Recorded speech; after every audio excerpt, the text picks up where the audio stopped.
So this afternoon, we are privileged to have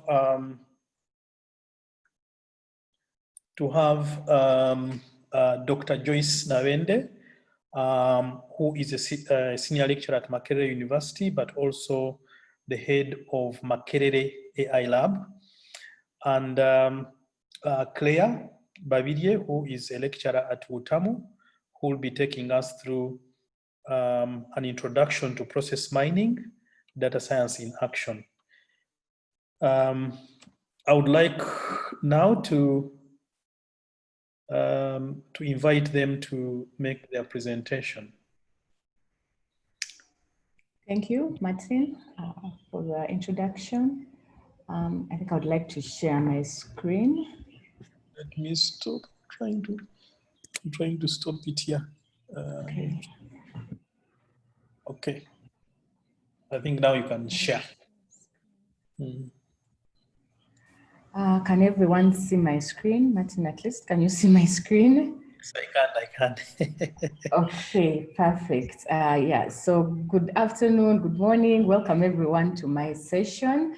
We're going to have a two-part session. I'll first give an introduction to what process mining is.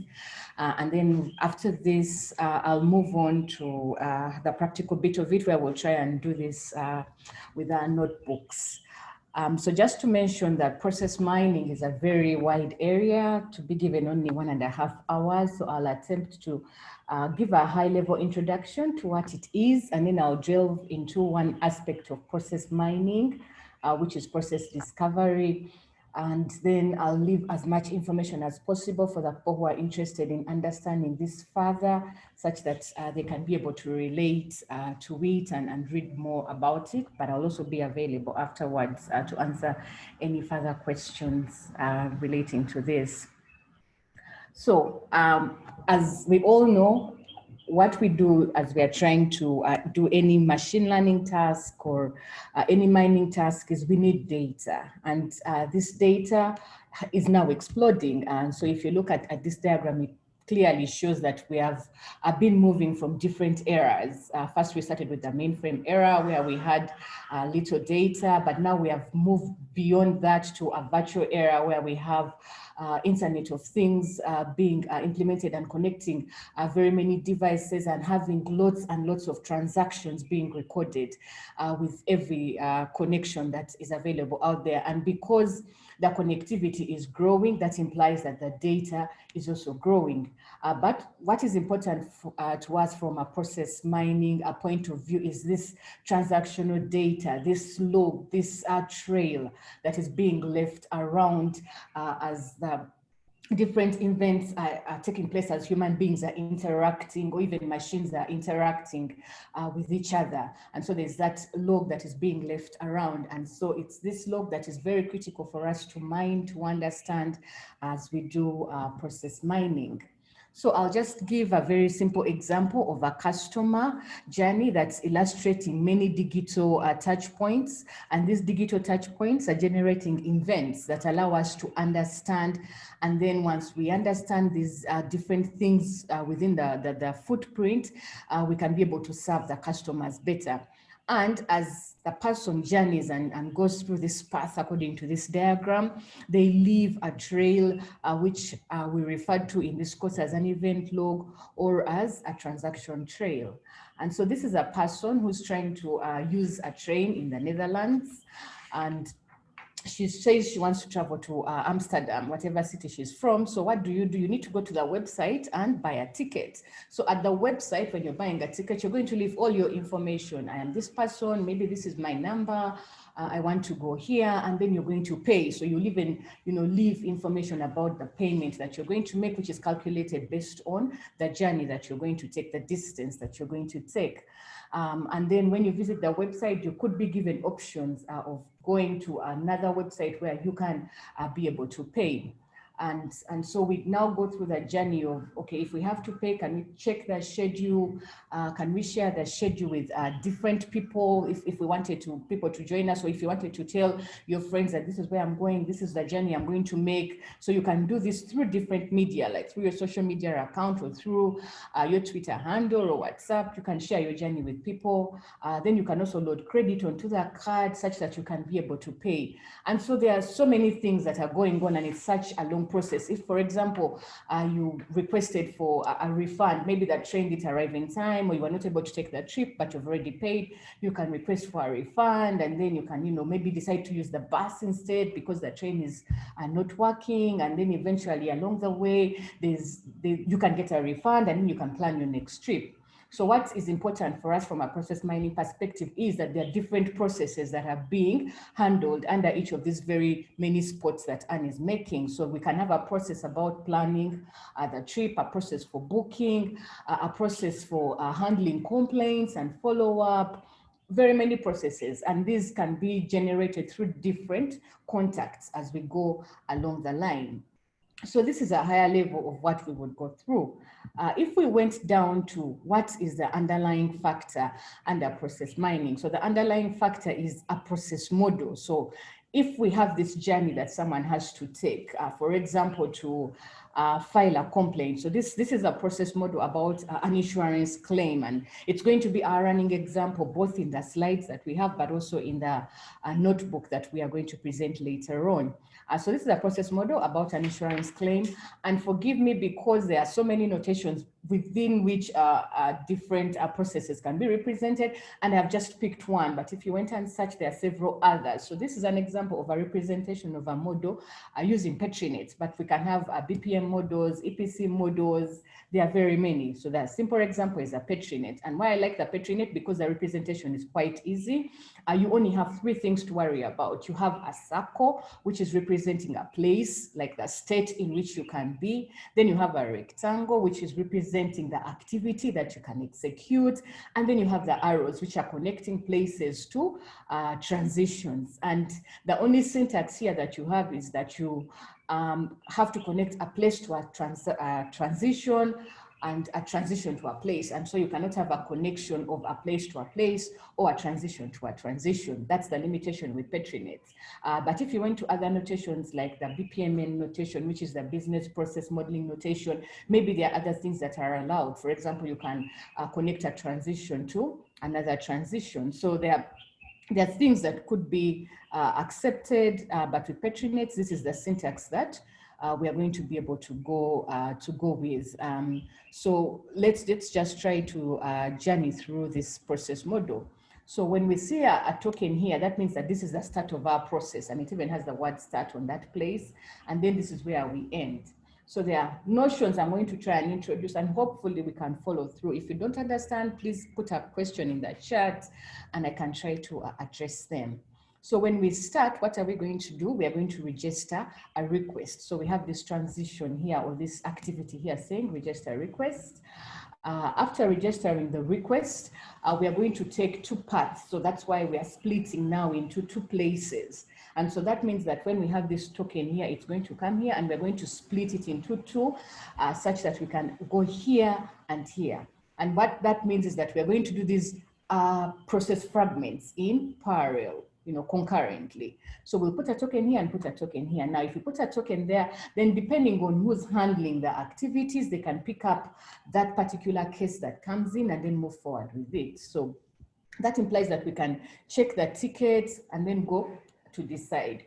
Or if we're in this upper part of the process model, we can decide to either examine thoroughly or examine casually. Now this, because it's only one token here that is being consumed by two places, this means that we are going to make a choice. So that's different from the one where we're doing things concurrently. Here we are making a choice because it's one token that has to be picked up by either one of these activities. So we pick up that one token, we execute the activity, and then put it here. So if we have a transition with two incoming arrows to it, this decide can only be executed if both tokens that have come from here and the one from, so that if tokens are both in places C3 and C4. So if both fragments have executed, then we can do decide. Why? Because we've said these are being done in parallel. That means both have to be done. Unlike here where we are choosing just one of the process fragment. So after we do decide, then I have a question. Okay. Someone has put up his hand. Could you ask, can you unmute yourself and ask? Okay.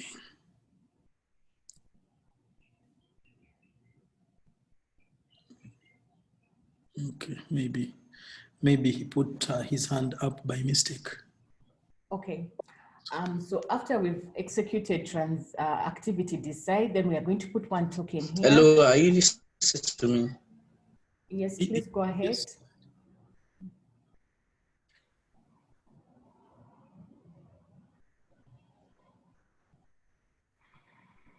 We can't hear you.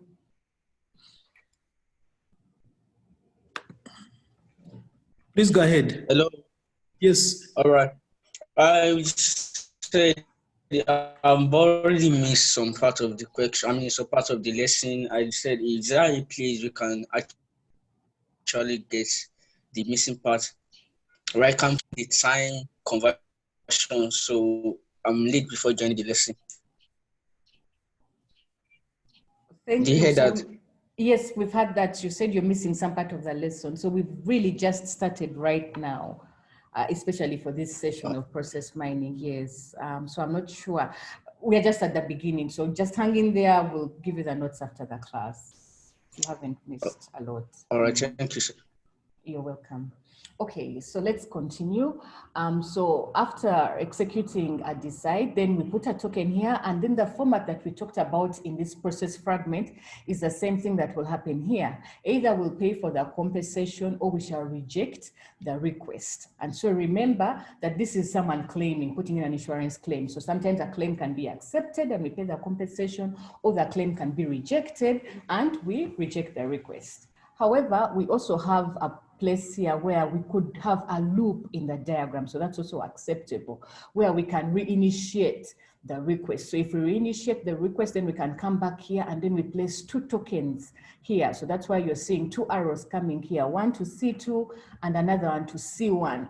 And it's important, as I mentioned, it's because these process fragments have to be executed in parallel. And so you have to come back with two, you have to take back the flow to these two places such that these can be started again because we are reinitiating the request.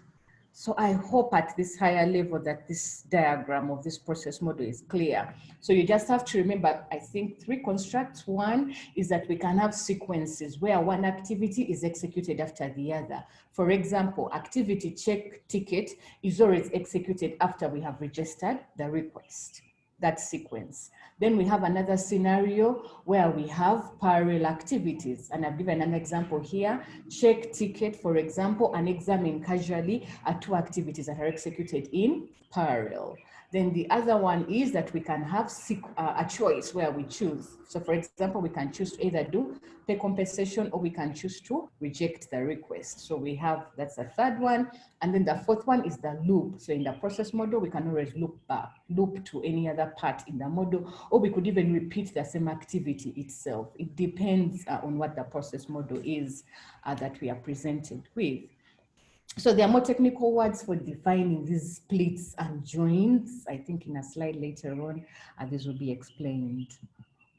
Okay, so let's continue. Yes, they're right here. Perfect. And so these are the technical words. So if we have register request where we said we are splitting into 2, that's referred to as an unsplit. Where we are joining, that's an unjoin. Where we are splitting for a choice, that's an XOR split. Where we are joining from a choice is called an XOR join. So these are very critical. Sometimes the splits can be on places. Sometimes they're usually on places. Sometimes they can be on transitions where we need to get back to places, for example, in the loop.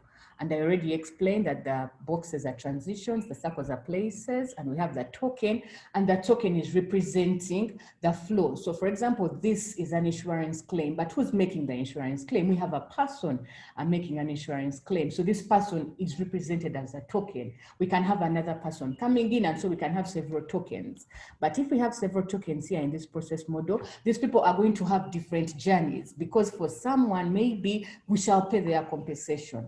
Maybe for another person, we might reject their compensation. So we'll understand these concepts that we can have different journeys or different traces being executed for different people or for different transactions that we have within our business process that we are supporting. So what can we use these process models for? And this is an overly full slide, but there are several things that we could do, which we might not do in this class, but we'll just look at some of them. One is that we can be able to use it for insights, because we want to understand the process from different angles. If we looked at the previous example, we want to understand that for some cases we can either pay the compensations, for others we might not pay, but also we could understand and say, what are the scenarios where we pay people? Or maybe these are scenarios where we have reinitiated the request. For example, who knows? If we look through the different trails, maybe we could understand and bring out this behavior or this pattern. So those are the things that we try to discover when we're doing process mining.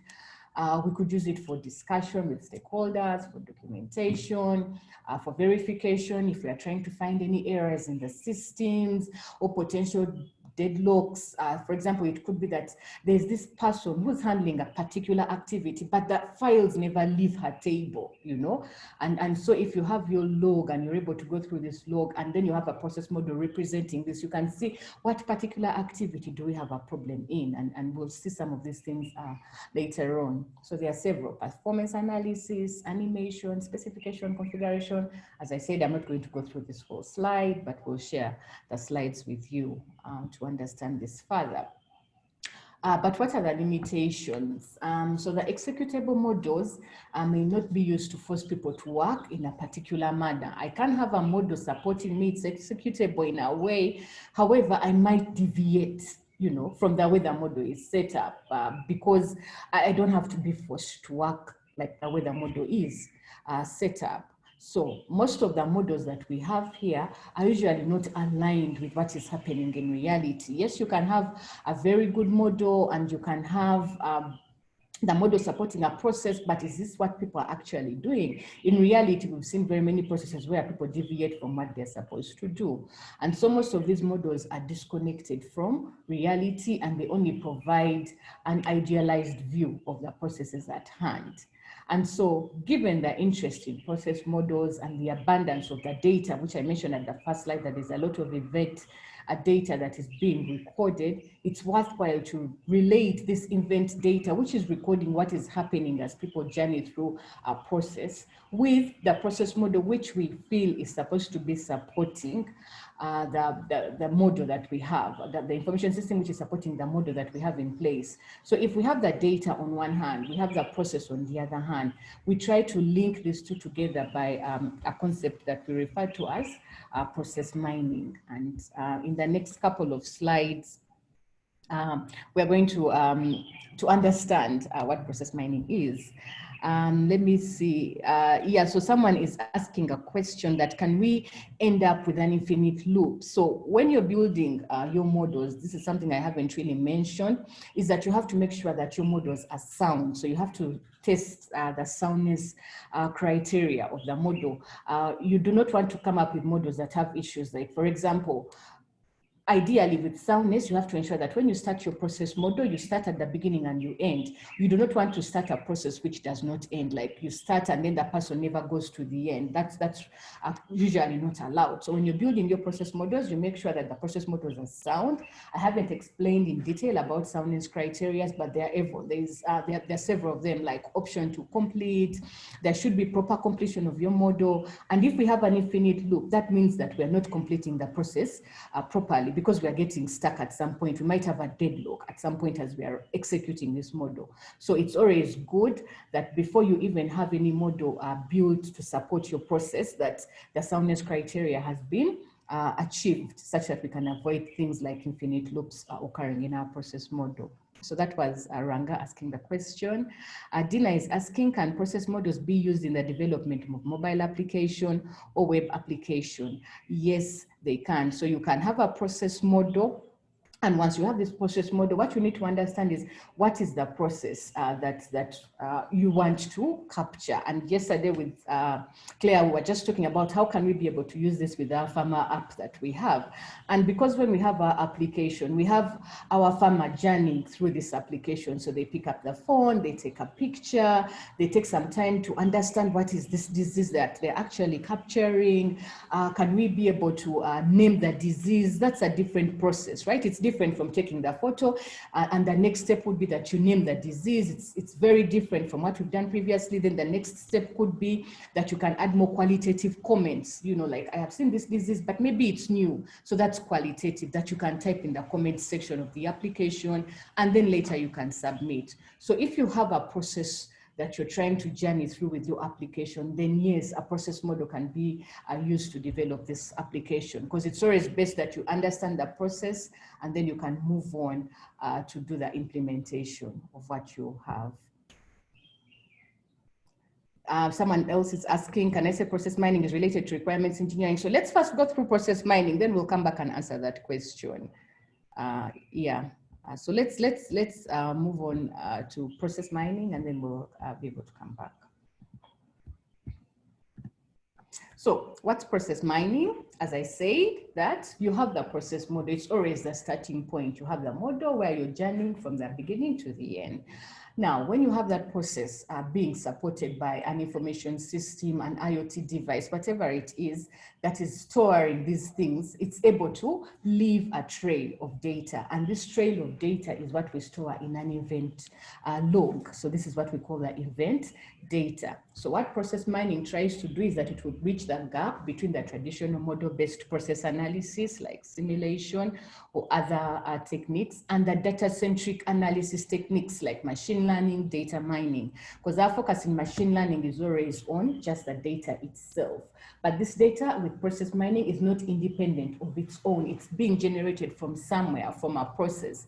If we can refer back to the talk that Neil gave yesterday, there is a process that someone is going through. It was something around Amazon and the supply chain. So there's a process that someone is going through. And this process is defined by a process model, but it's also living data. So if you want to build the two together to understand what is in this data, is it really supporting the process that someone is going to try and go through, then that's where process mining tries to come in, and it's able to bridge these things. And we can do several things with process mining, as we shall see later, like what are the bottlenecks, who are the resources were overloaded. It could even go further to audit trails of looking at is how often is certain maybe criteria put in, how is it violated, activities being skipped, etc. So because you have this data, which is an actual representation of what happened as you are executing this process, then you can easily go into the data, understand the data, mine the data for you to get a representation of how people are working out there. So as a data scientist, we relate to operational processes. We need to ask the right questions. So this will help us to understand this end-to-end process that Neil is talking about yesterday. And we have the tools under process mining to help us be able to understand that journey. So how do we relate the two together? We say we have data, we have models. So to position process mining, we always refer to this BPM. BPM is Business Process Management Life Cycle. The life cycle will describe the different phases that we take to manage a particular business process. And we always start with this design phase. And so that design phase over there is where a process is designed, it's modeled, you talk to stakeholders. That's a completely big field anyway. After designing the model, then you transform it into a running system. And this is this configuration and implementation phase. If the model is already in an executable form, then it's very easy. It can easily run. If not, then you have to enact it into, or turn it, into an executable form. Then after that, once you have the model executable in an executable form and it's running and it's being supported, then you need to monitor what's going on. And by monitoring, that means that it's recording, right, things into the event data. So now we are moving away from the processes from in the configuration phase. We are beginning to talk about the data because it's running. And as it's running, it's storing information in this part of the data. So this phase, the phase of monitoring, we are trying to see if there are any changes, that can take place with our process. And sometimes if there are changes, then we could handle them in the adjustment phase. If not, we can move on to the diagnosis phase. So the diagnosis phase will evaluate the process and monitor any requirements that could emerge due to the changes in the environment of the process. Like if they are changing policies, changing laws, you can understand them here in the diagnosis phase, and that also can act as the requirements phase that you can use to feed into your redesign part of that process. And I think someone asked a question about requirements. So the requirements are very important if you're going to start to design or to redesign your model. You have these requirements that you could obtain initially or that you could obtain even from the log, because the log is good because it reflects what people are actually doing. If there was a changing policy, maybe we knew that the model says that after activity A, we always execute activity B. But maybe there was a policy that came in and said, no, we are now changing. Instead of doing A after B, let's do B before A. That's a policy that has changed over time, and you can discover that from the data because we have a system that's supporting people as they work. And we're also able to, do diagnosis, understand performance, etc. So all those things, we can get them out from the log. So process mining will come to help us fill this part here where we bridge the gap from moving away from the models to the data and trying to do them together. And so we have three main parts or three main distinctions of process mining. And this is the same as the BPM lifecycle, but trying to present it in another way, because I've said we have the model on one hand, we have the logs on the other hand. So what can we do with the logs? Because the focus of process mining is on the logs. So the data that is recorded by any system or information system can provide a better view on the actual process. We can understand deviations, etc. So process mining is a young discipline, but it will sit between machine learning and data mining on one hand, and also process modeling and analysis on the other hand. So the first stage here is always discovery, where we try and discover something from the log. Conformance at a higher level is we are trying to see, does the process model conform with what we have in the event log? Because we have the model, we have the log on the other hand. So conformance is also a big field for process mining. And then enhancement is where we have the log and we can use this log to augment it with more things. We can repair the log, we can use it for making predictions, recommendations. That all falls under this enhancement stage. So I've been talking about logs. So what are logs? How do they look like? So this slide here shows an example of a log because it's always the starting point of process mining. And I have brought back our process model such that we can remember it. And then when we come to the log, we can understand how to journey through this process based on the log that we have. Just to mention that these logs can come in different formats. It depends on the format that the system is saving them in. Usually they are CSV files, or the acceptable format for doing process mining is XES format or MXML format. And if you go to any process mining tool that you can use, you usually have to convert from CSV to XES because that's the format that's acceptable for process mining. However, the data preparation is also a completely different thing that I'm not going to touch in today's class because of the time limitation. So let's understand the log. So as I said, this process is about handling complaints about claims or claim handling. And each person that comes in is going to go through a different part of the process. So this case ID now represents, hypothetically from our point of view, it represents different people that are being handled or different cases that are being handled. And so when we record that, when the event log is recorded, we'll have the case ID, we'll have the event ID, we'll have the timestamp, which is indicating the time when this activity was started. Sometimes some logs are more detailed. They show when they started and when it ended. Other times they might not be that detailed, that you have to infer the duration, the end from when the next activity is starting. So it depends on how much detail you have in your event log.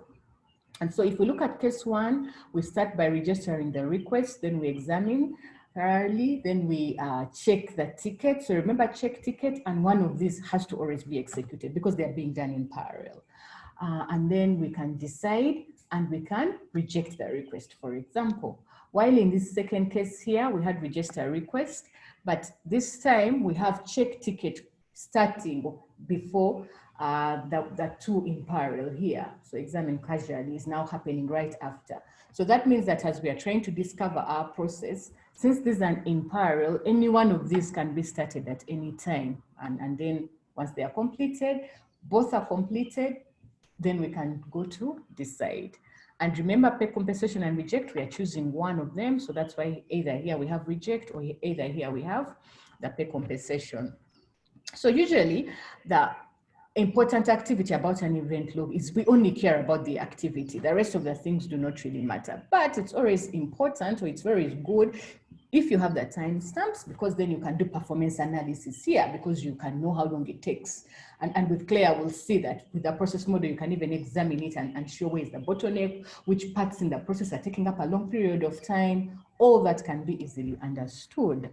Also very important is that you can have information about the people who are executing these activities. So you can have, for example, Peter or Mike or Sue, and I'm going to explain this later in detail. And you can even have a cost attached to each of the activities being executed. The thing I recall too is if you go to the hospital, before you see a doctor, you have to pay for what's that? Consultation, yes, you have to pay for consultation. So there's a cost attached to consultation.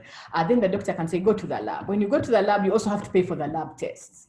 When you move on and get the drugs, you also have to pay for the drugs. So you can even have a money element attached to your movement or your journey as you go through this business process. So we could have a cost attached here as well. And there could be a lot more information. It just depends on what you need to extract to do. But the important ones is that we have a unique case ID, we have an event ID, we have the time it executed, and this is just a trail. The event ID is just to show that the different events are being executed, a case, and then the resource and the cost. So let's see, I think I'll pause there such that people can be able to understand the log a bit. So a process has cases. Here we have 4 cases. A case has events, such that each event can relate to precisely one case. And then the events within the case are ordered, and the ordering comes in both from the time perspective, but also the model can guide to show that we can't just move from register request and then move to decide. No, because we have activities in the middle that have to be executed first before we go to decide. So there's some sort of ordering in the events. Then events have attributes, and there are several attributes like the activity name, the time, the costs, and the resources. So is that clear for everyone at that point?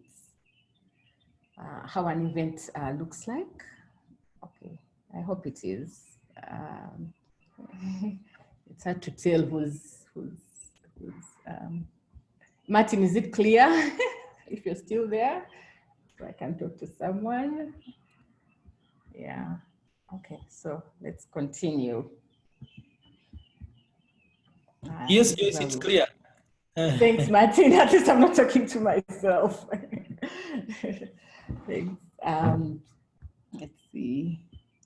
So so this is still relating to an event log, but sometimes representing these as activity names. Okay, so I see some questions in the chat.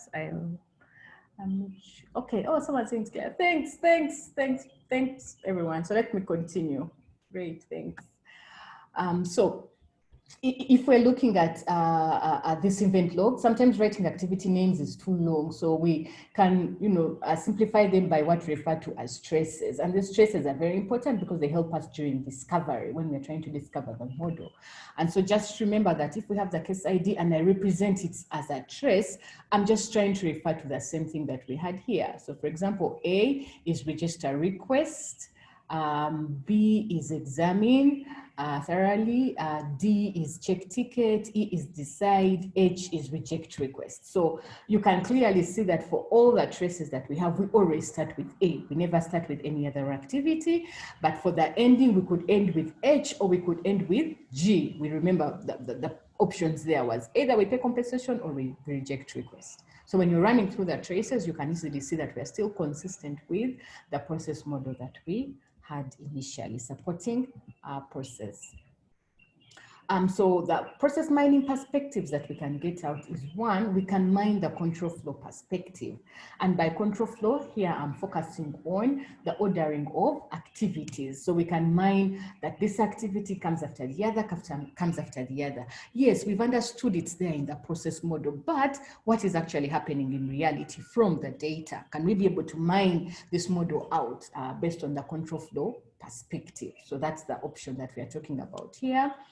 Then organizational perspective, we are focusing on the information about the resources that are in the log, the actors, the departments, these people who are supporting the process. How are they related to each other? Does one resource always hand over work to another resource? So there are those things when you look at this particular column here of resources, and we can be able to use process mining to discover relationships between the way people are working. We also have the case perspective, which focuses on the properties of the case. And here, under properties of the case, although I haven't mentioned it before, we can look at data attributes. For example, if you want to know the importance of data, data is very critical because it helps us to make decisions. So if I can just go back a few slides to this model here, someone would have asked, how do we decide either to pay compensation or to reject the request? So can someone maybe try to give me an answer? How do we decide? In the chat, let me just go back to the chat. Or how do I decide? Because I'm making a choice, right? I told you there we're making a choice. So how do I decide which activity to choose?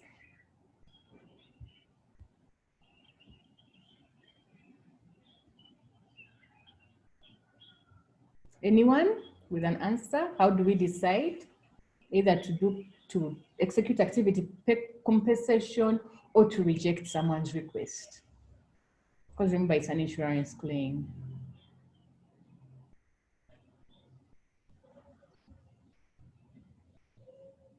If someone is saying that it depends on the results on the checklist, another one is saying it depends on C4 and C3. So C4 and C3 are places, they don't hold any information. So that answer is, it's just places connecting things together.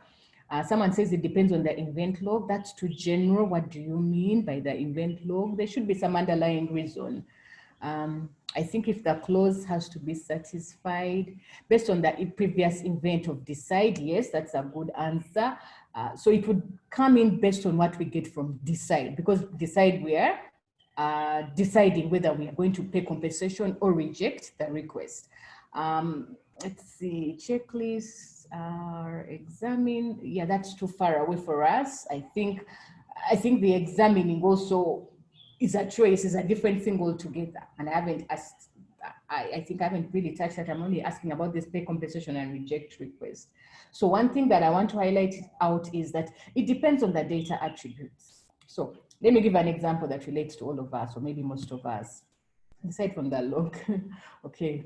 So if you go to the hospital and they go and take off a blood sample and they're deciding whether you have malaria or not, right? If you have malaria, then that will determine the path that you're going to take. What's the path that you're going to take? If you have malaria, you probably have to go and buy drugs, right? And treat the malaria. If you don't have malaria, then you'll be very happy and walk home, or maybe they might take you for more tests because you're feeling sick, but you don't have malaria.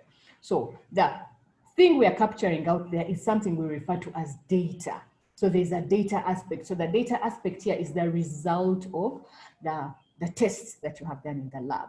So we have data that is coming here and helping to augment this activity decide, and this will help us to decide whether we can pay the compensation or reject the request. Maybe someone is making a claim, but their claim is not valid, really, you know. And I think we've experienced, you know, things that we put in a claim for something and maybe your claim was not honored, and they will give you a good reason why your claim wasn't honored, and they'll say maybe it's because of this something, or maybe you wanted to be admitted to university and they'll say no, you don't meet the criteria. That criteria is bundled up in what we refer to as the data attributes. So under process mining, we just move too quickly. Sorry about that. So, yeah, so under process mining, we can have this case perspective that where we try to understand the corresponding data elements, and we can mine these data elements out of the log.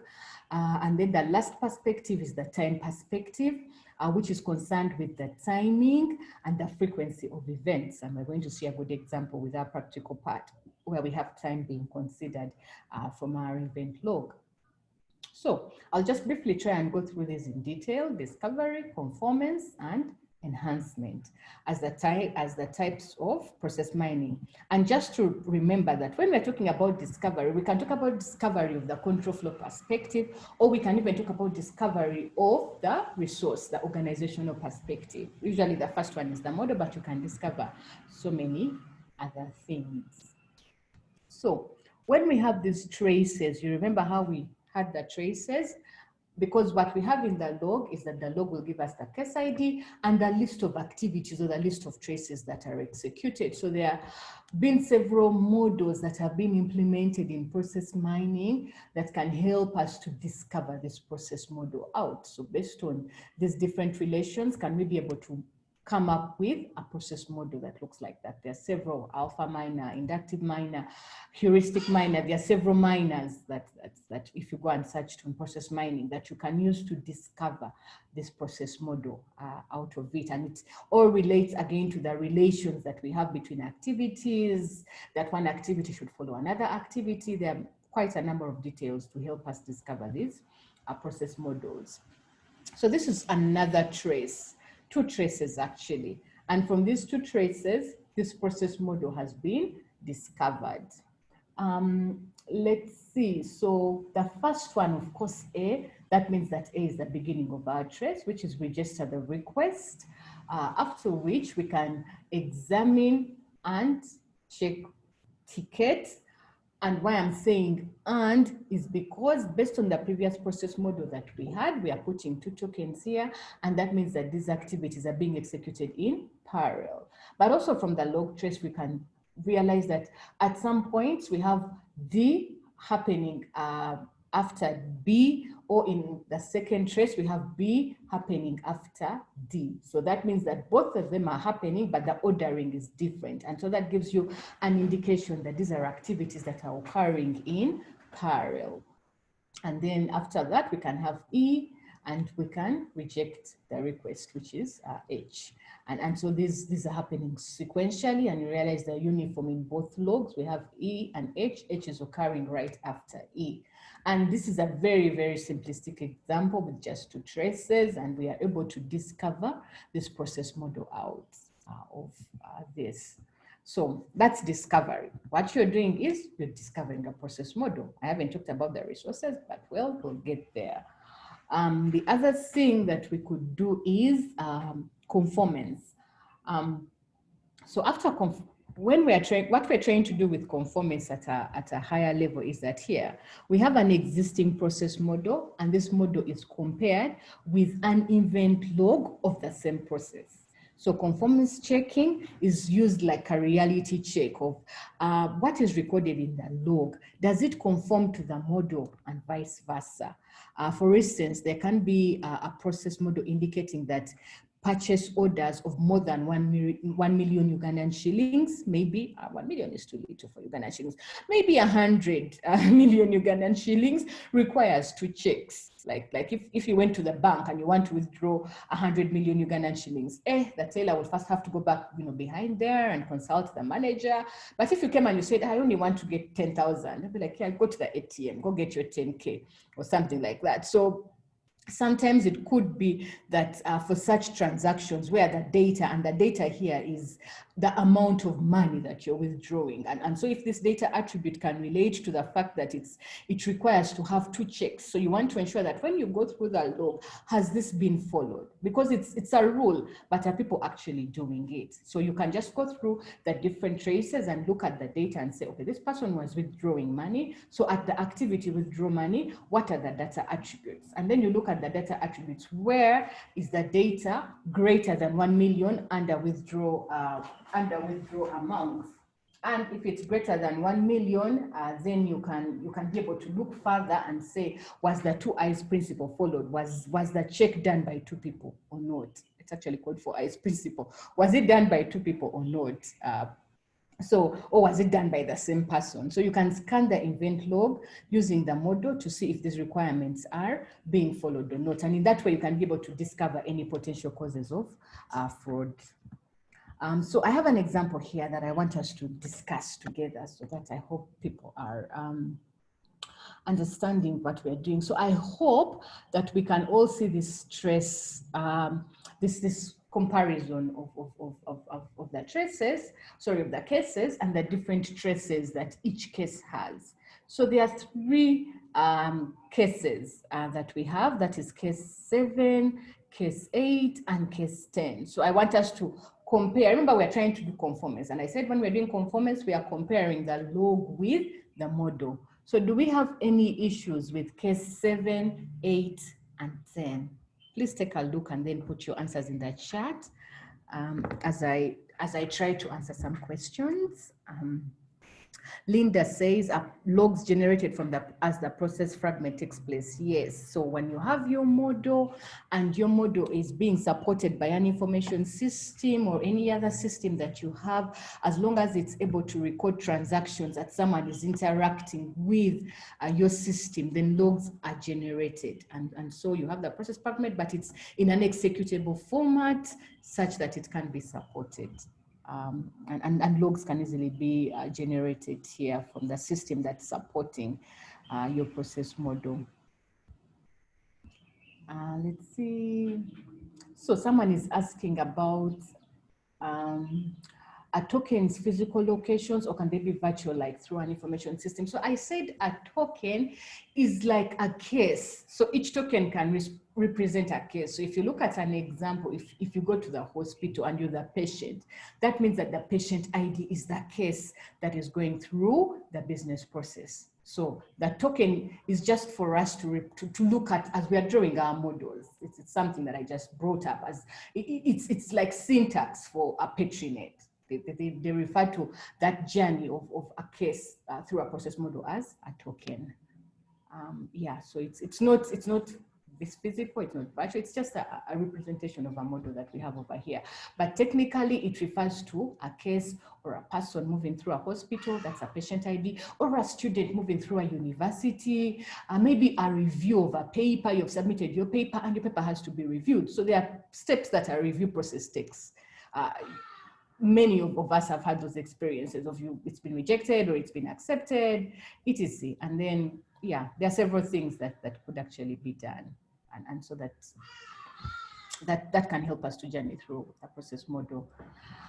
So people are looking at traces 7, 8, and 10. So let's look at traces or cases.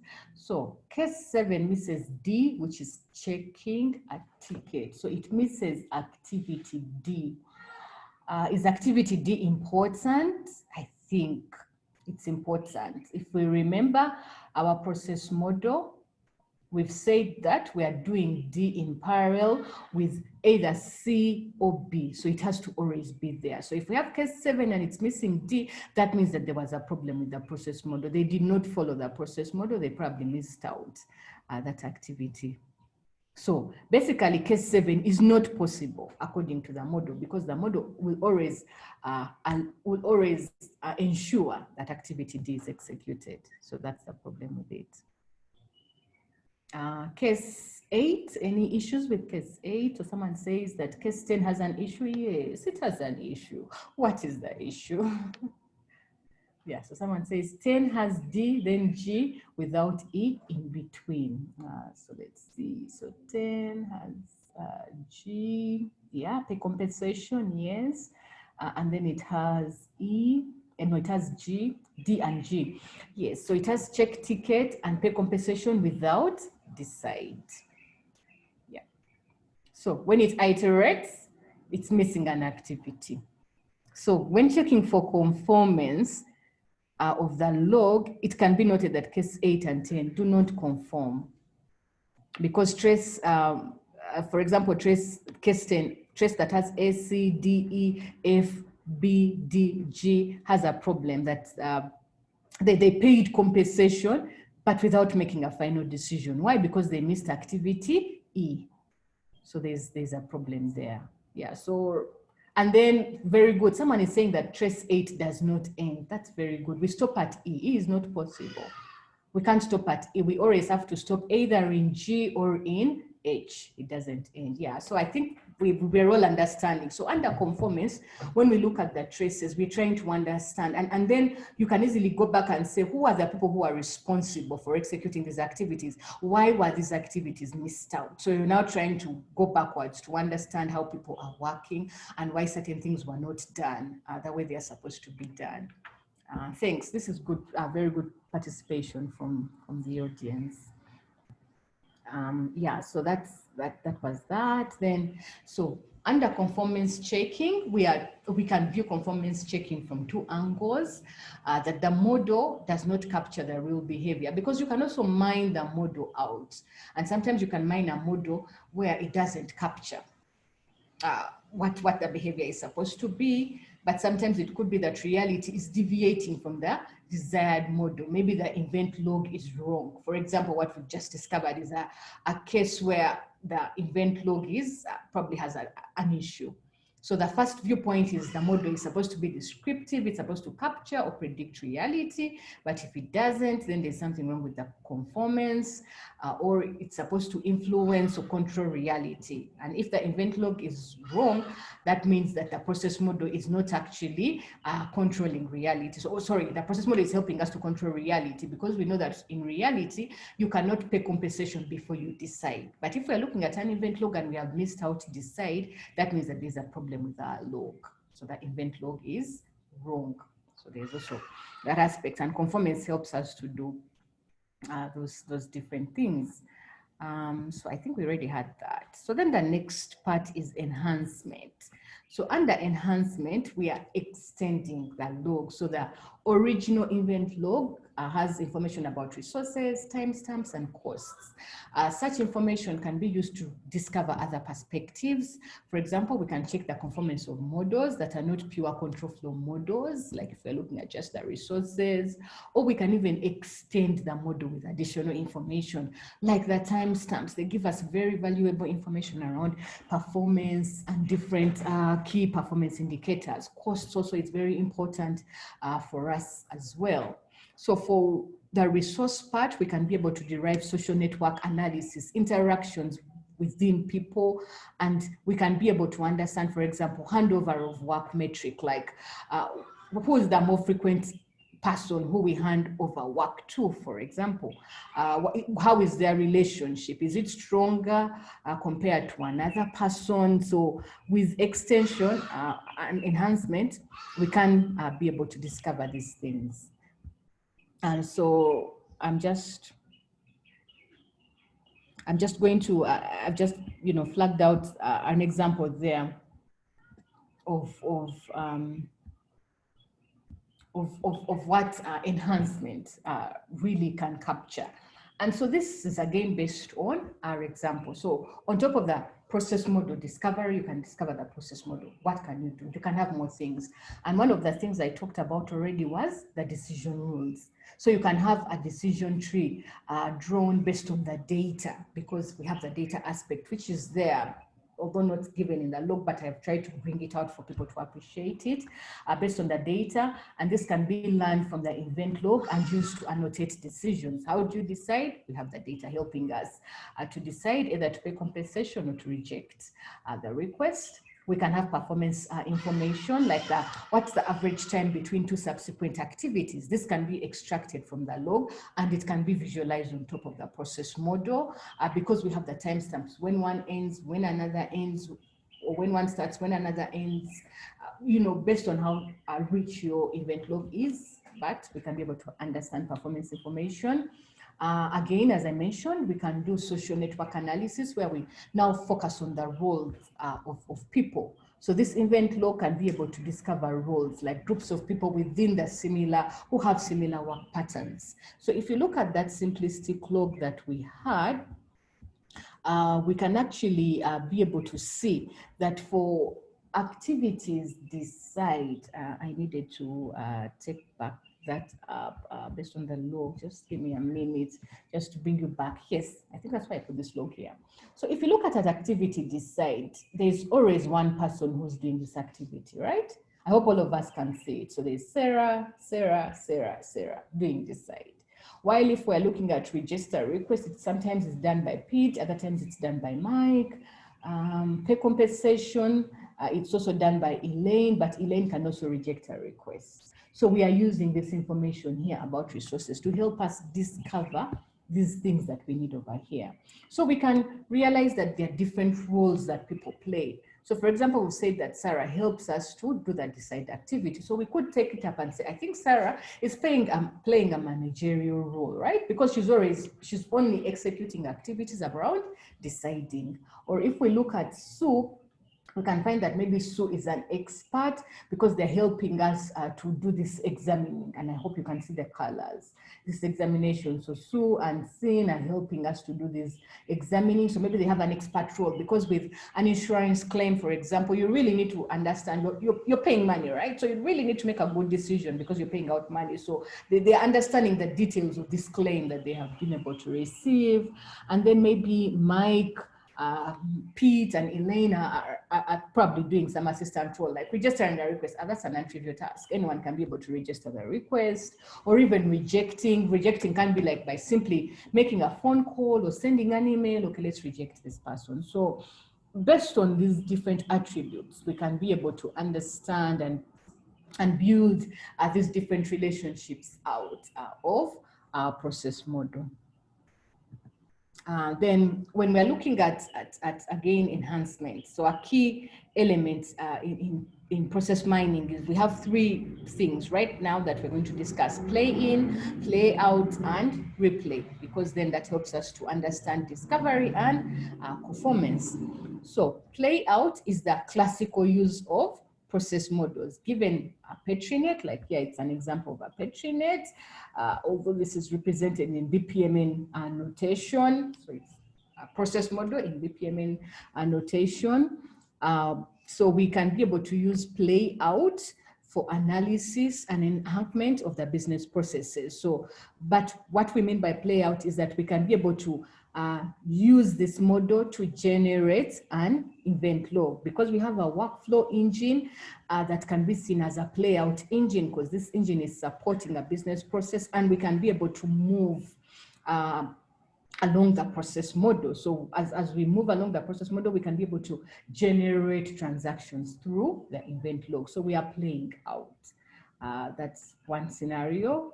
Then the other scenario is the play in. It's the opposite of play out.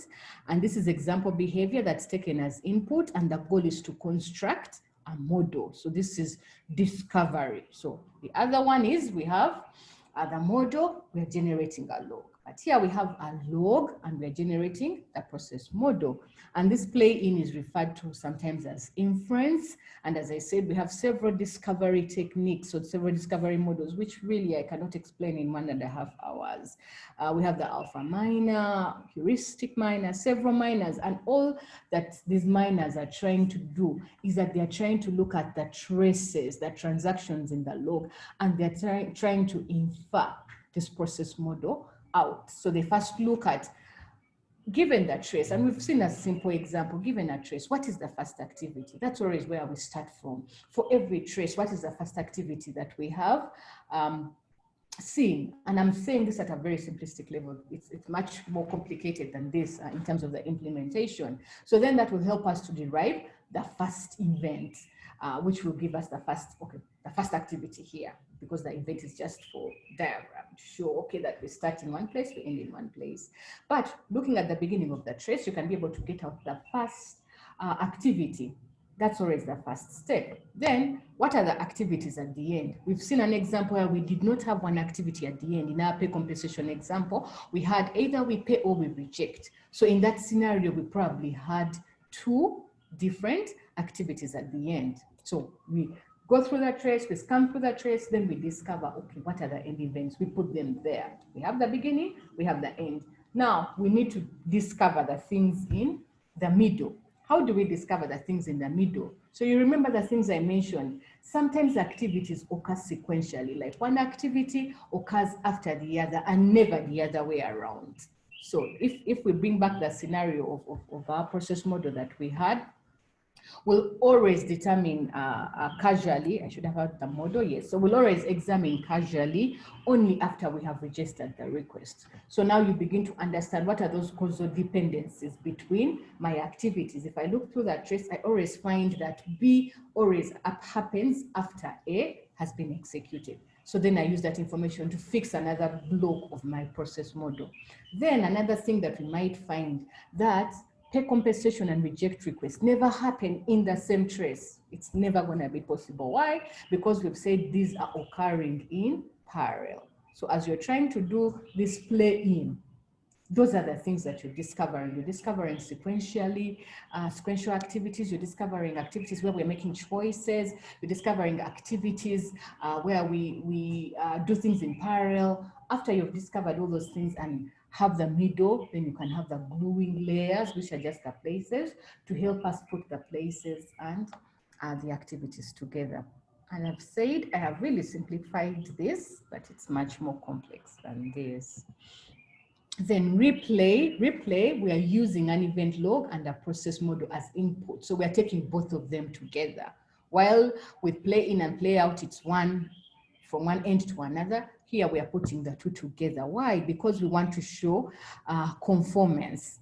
And so this event log is replayed on top of the process model. And so we are able to replay traces. And I believe when I gave you that example of what is wrong with these traces, you guys were replaying the traces over the model. You didn't know what you were doing at that point, but it was called replay. And then you were able to tell me, oh, there's a problem with this particular trace, A, B, D, E, H, for example, because it can never happen that maybe decide is skipped. Why? Because decide is not an optional activity. So decide has to always be executed. So at that point, you're doing both together. You're mapping or overlaying one on top of the other, and you're doing what we call a token game. You're playing the token game by trying to move through the process model, but you're relating each trace from the trace to the model to understand if there was a problem. Did we miss anything? Did we follow the process model? And that's all doing replay. And so we can replay for several things here. As I said, and this is basically, thank goodness, yeah, what I just said. Like we can replay trace A, B, E, and H on the Petrinate because we have this trace, this particular trace, and we have our model and we can play it and say, okay, after A, I'll place 2 tokens here, and then I know that I can do B, which is good. I put a token here, then what would happen next? I know that I have a token here, so D has to be executed. So when activity D is executed, I will put a token here. Once there are tokens in both C3 and C4, then E can be executed, and it puts a token in C5. Once it puts a token in C5, I can only do G or H. So which one will I do? Oh, sorry, there's even F. Yeah, there are 3. I can do G, H, or F because of the load. But according to my trace, they did H. They rejected the request. So I've been able to replay the trace from beginning to the end of our process model, and by forcing the transitions to fire in the order indicated. And that helps me to see the conformance that I talked about. Does the log conform to the process model? If not, what was the problem? And then we can be able to examine the traces further.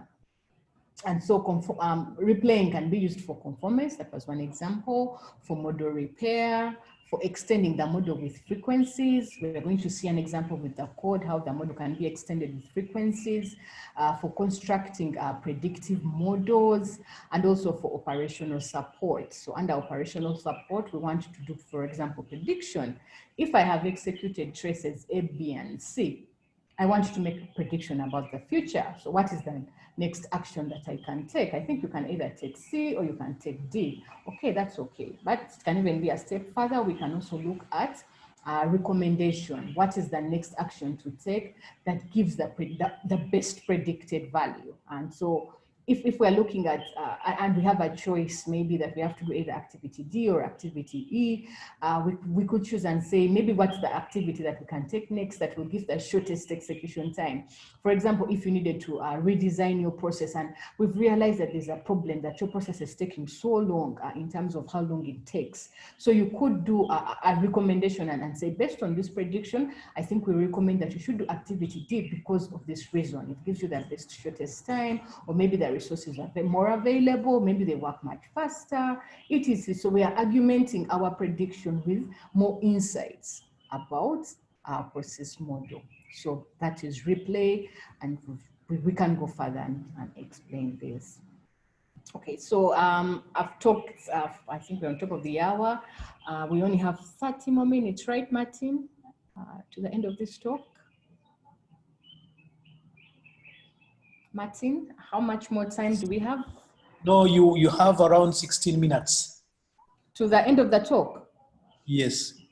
Okay, thanks, Martin. Okay, so I'll stop here and then I'll stop sharing my screen 16 minutes, such that Claire can be able to take us quickly through the code.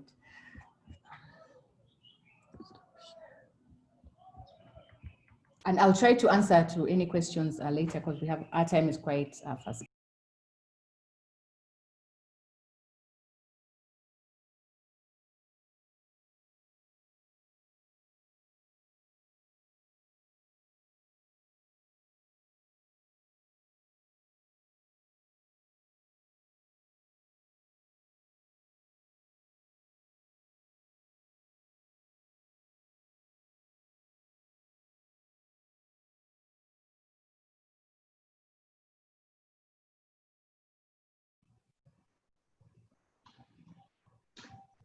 Okay, hello everyone.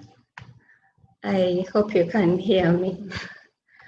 Wow, it was such a nice session. So I'm going to take you through the code, but basically what we're going to focus on for now is around process discovery, because as you've heard from the discussion, there was a discussion on process discovery, on conformance, on enhancement, and so many other elements in there. So what happens is if you want to be able to code, if you want to be able to do process mining, the package that you use is referred to as process mining for Python, and it's abbreviated as this. Okay, so I'm using Colab. I go ahead and I first install it in my environment, but if you're running it on your Jupyter notebook, you can go to command line and you do pip install. Yeah, so when you do that, it will install all the necessary packages for you to be able to do process mining. Okay, and then maybe further ahead, I go ahead and I import the files that I'm going to be using.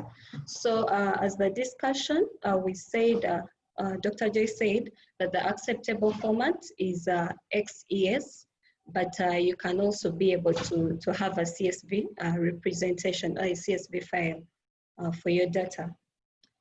Yeah, so this is basically uploading the files into this Colab space.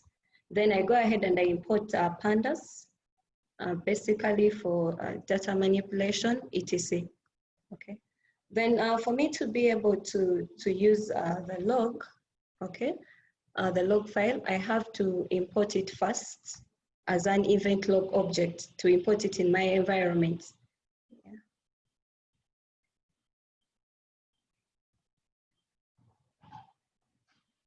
Okay, the notebook link for process mining will be shared later.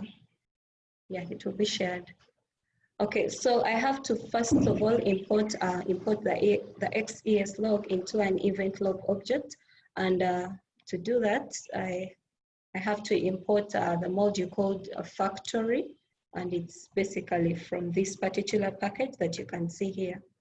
And then once I've done that, I can go ahead and I do a .apply as well as a .import log for me to be able to generate my log into the notebook. So this is sort of like the log. So the log that we are working with is equivalent to what has been discussed from the theory, basically an insurance claim, yeah. And this is sort of like the different information that was captured from that log. So alternatively, I can also work with a CSV file. I can work with a CSV file, okay? And I import the CSV file into my notebook.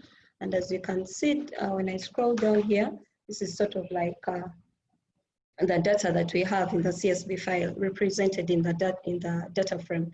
So we have a case concept name, which is sort of like the case ID. We have the event ID. We also have the time. Then we have the concept name, sort of like the activity, the resource, and as well as the costs, okay? So the good thing, we are working with a similar example that was shared from the theory class. Yeah.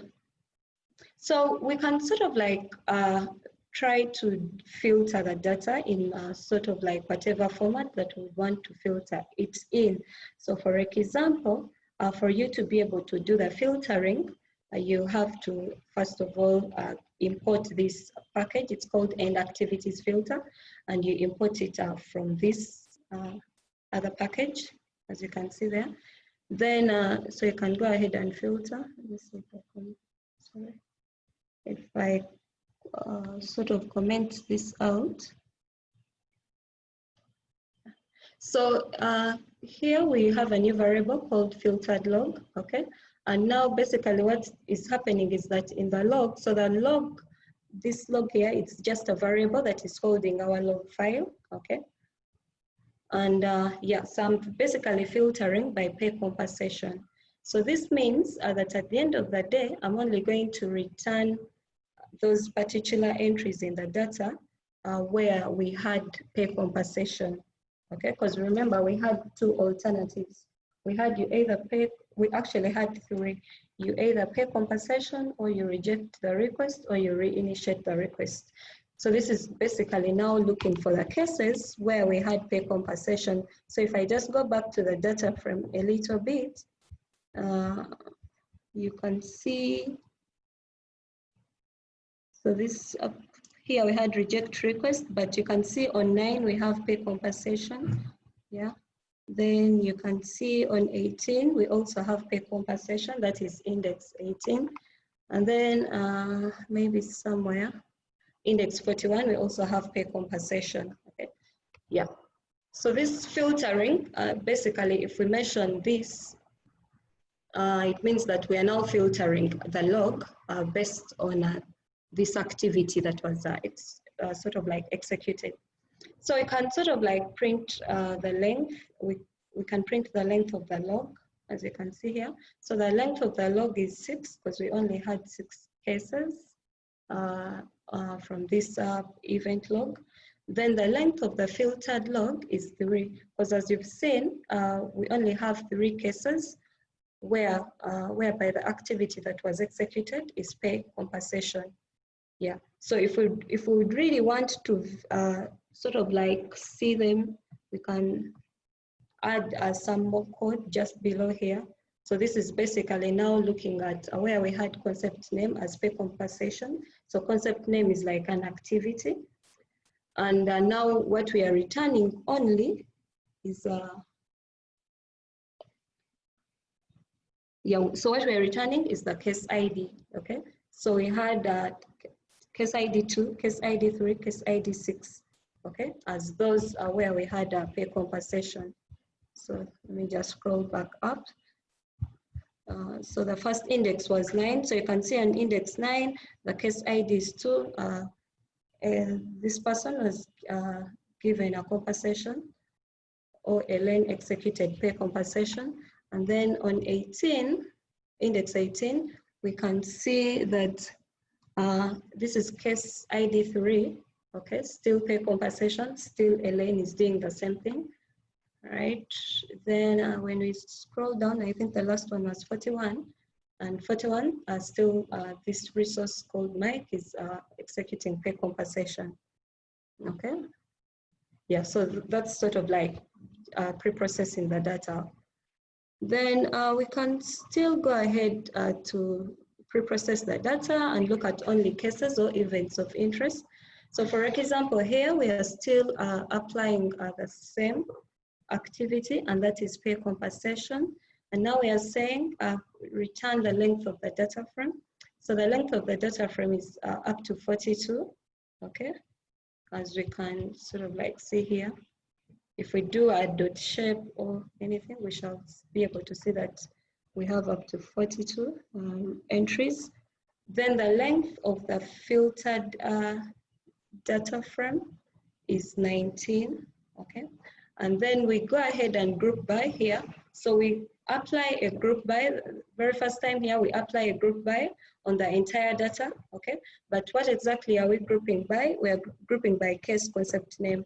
So remember, case concept name is the case ID, okay? So that's why you can see that there we have a value of 6.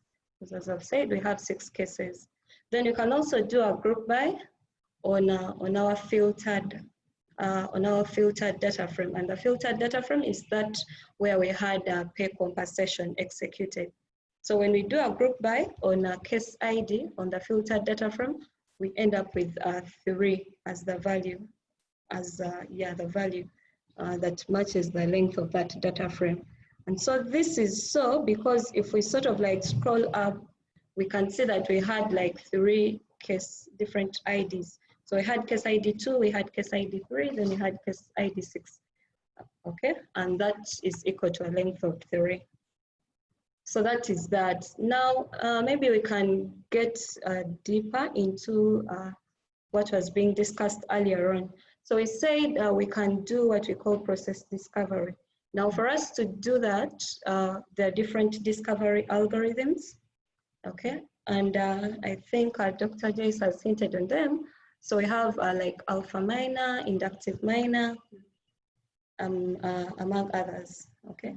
So for this particular example, we focus on inductive miner. Now these differ, and they sort of like have different factors, okay, that sort of like make them differ.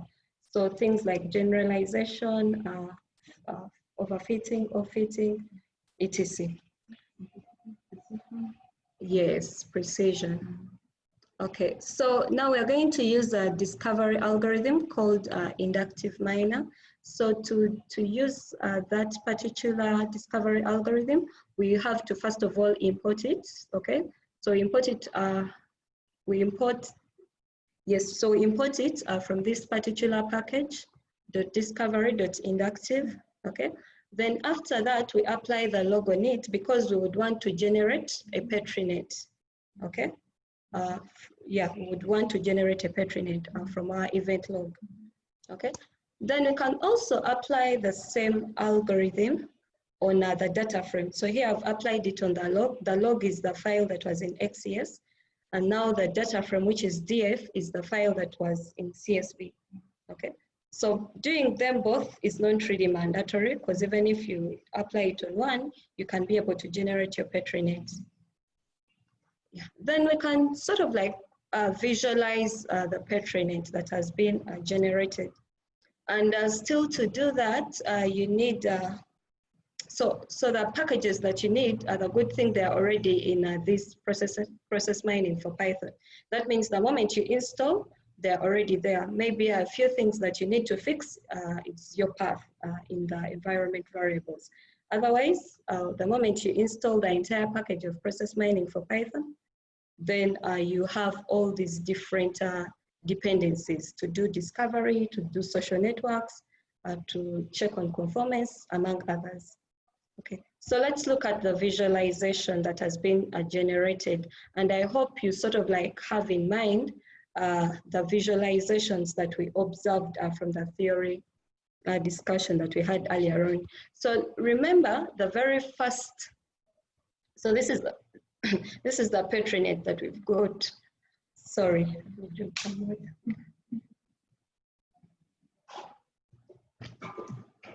So this is the Petrinet that we've obtained after using the inductive minor discovery algorithm. Okay, and recall the very first activity that we had was register request. So we are still using the same example of looking at an insurance claim. Okay, now one is sort of like depicting the start where we started from, or where the log starts from, and then this orange depicts the end.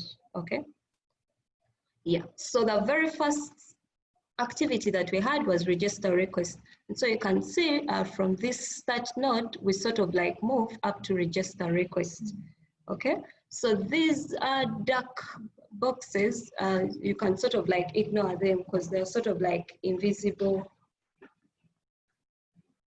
Yes, they're sort of like invisible elements within your model, but you can ignore them. So you move to register request. Now, while at register request, we notice that we can sort of like move to, so we notice that we can sort of like move to two different activities. And the two different activities, so we had examine thoroughly and examine casually. And we said now when it comes to these two different activities, both of them cannot pass, right? So it's either examine casually or examine thoroughly. And so you can see that as we move, okay, when we sort of like get into this particular token, then we sort of like have these two different arrows indicating that we can either do this or we can do this, either examine casually or examine thoroughly. But the other activity that we had was decide. So if you look at this arrow, okay.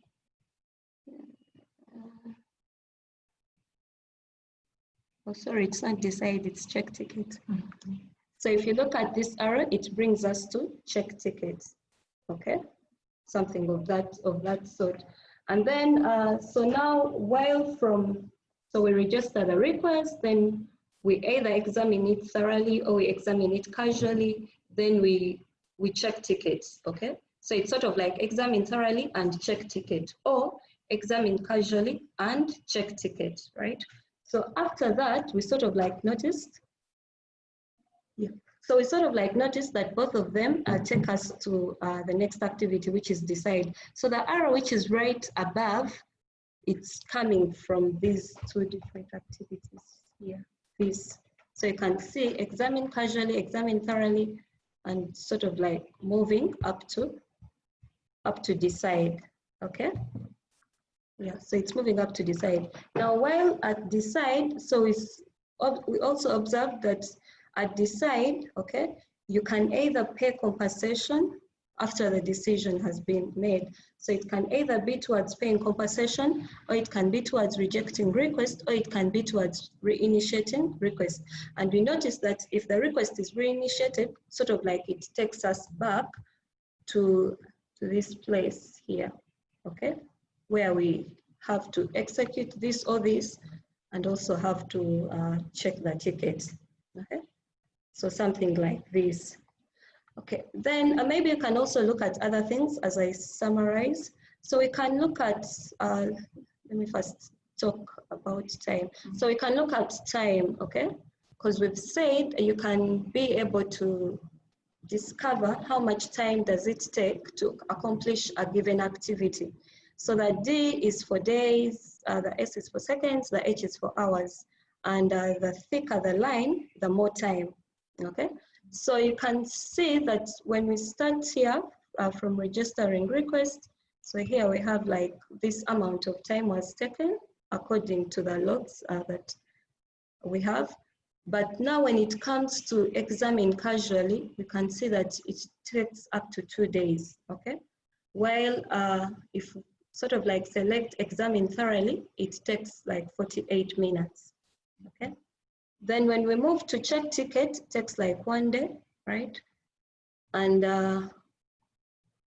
yeah, it takes like 1 day, and then to come up with a decision, sort of like it takes 2 days, okay? So you can be able to notice how much time does it take to accomplish a given activity, and so on and so forth. Then the visualization here is sort of like around frequency, okay? So remember, we've said that we have 6 cases, right? From the data that we had 6 cases. So we can be able to see what happened, okay, on each case, what was sort of like the trail for each case, okay? So if we start from register request, you can see here we have all the 6 cases under register request. 6, so the 6 that is within the box, and the activity is depicting the number of cases, okay? And those are 6, okay. Yeah, but now when we move here, we sort of like notice that we have, so we have 4 here, and then we have 3 here, okay? So what exactly does this mean, okay? So this means that when we go back to our data, okay, our log, yeah, we had 4 different events, okay, where we had examine casually happening. And this you can query from your file. So if you sort of like go back here and you sort of like add a count on these, okay, so you can see examine thoroughly here is 1, okay, then we have, where is the next? So we have 2 here, then we have 3 here,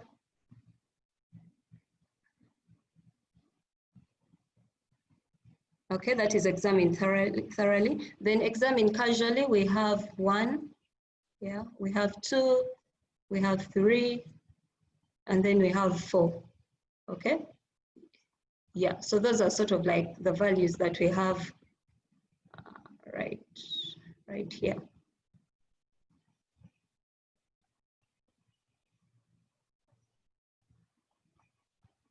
Okay, so those are sort of like the values that we have here, the 4 or the 3, okay?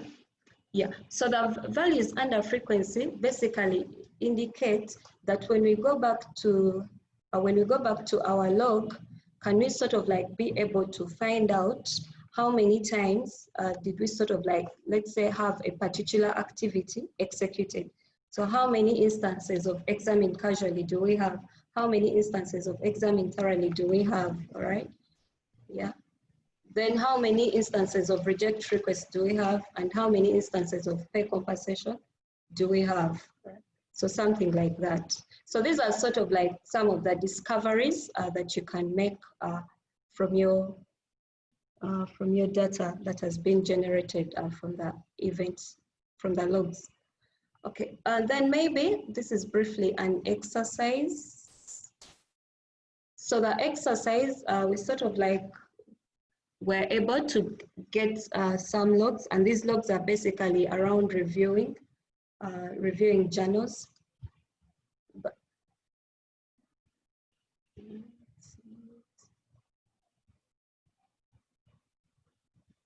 And so this is sort of like what is basically happening, right?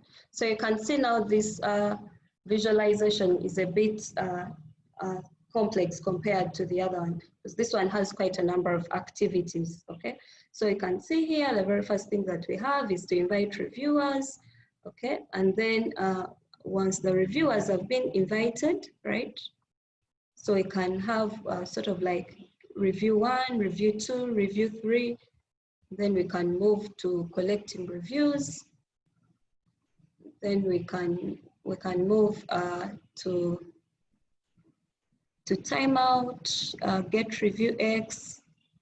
Then we can move to, so we can move to sort of like you keep on following. So until a decision is made, yeah, and you can see like it's either reject or it's accepted, okay?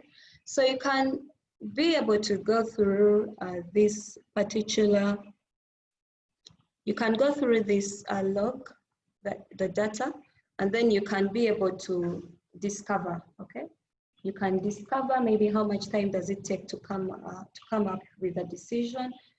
Is it like acceptance? It takes a longer time compared to rejection. Then you can also discover if you have, let's say, like a resource in there, is the acceptance tagged to a particular resource, like a particular person?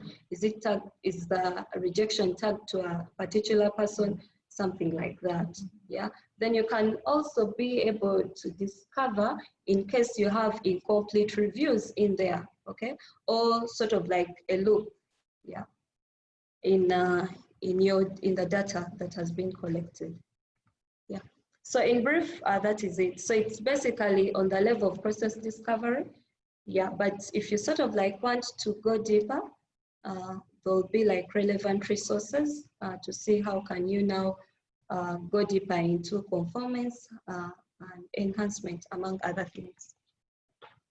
Yeah, that's it. Thanks a lot, Claire and Joyce, for an interactive lecture. It was clear and motivating. I hope you'll get more questions on that. Now, the next lecture is still on the introduction to deep learning. This is part 2 after Benjamin's introduction. And Andreas has shared with us a video that I'm going to play, but he's going to be online to answer questions, but also Benjamin is online to answer questions. So I'm going to play the video from this side. Or Benjamin, do you have the video? All right. So. Or I play. Hello. Yeah. So, just a quick one. Andreas' talk will come. Andreas' video would come after the first 15 minutes of my presentation because it it feeds in from what I will talk about. Okay, it's okay. So just a quick question. Has there been a change of the schedule? Because on the website it says 3:30 p.m. It says what? 3:30 p.m. Sorry, I think I'm. So maybe there was I think a mistake because I can see 12:30 and up to 2, and then there is some time that was not catered for. So are you ready to present, or maybe? I think I can present the remaining part of my talk. Okay. Maybe do that. Yeah. Sorry for the confusion. I mean, the program on the website is has an error, but I think you can. Right. You can start. So maybe I will let people like a 3-minute break to wind to wind down from Joyce's talk, and then I will organize my presentation because I thought it was going to be at 3:30. Okay. So maybe in the meantime, I could just share this screen for people, just to remind people of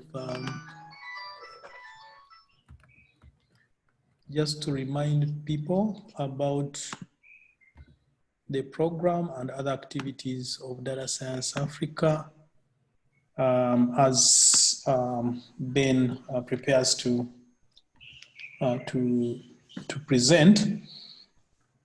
Yeah, so the Data Science Summer School is still going on, and we shall resume on 28th and on 29th, and then 30th, and first we shall have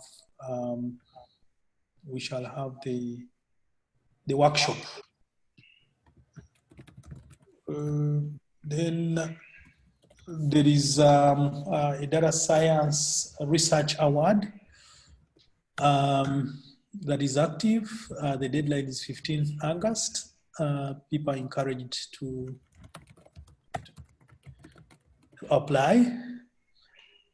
And the deadline is 15th August. Decision will be made on 14th. And then the project duration is October 2020 to October 2021. And then maybe remember to follow Data Science Africa, and also you can use that hashtag to tweet.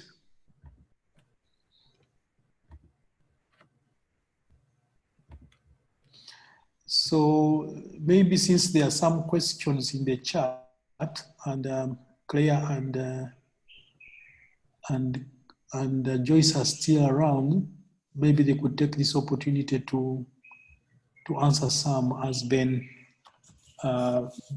joins again. All right. Joyce? Yes, Martin?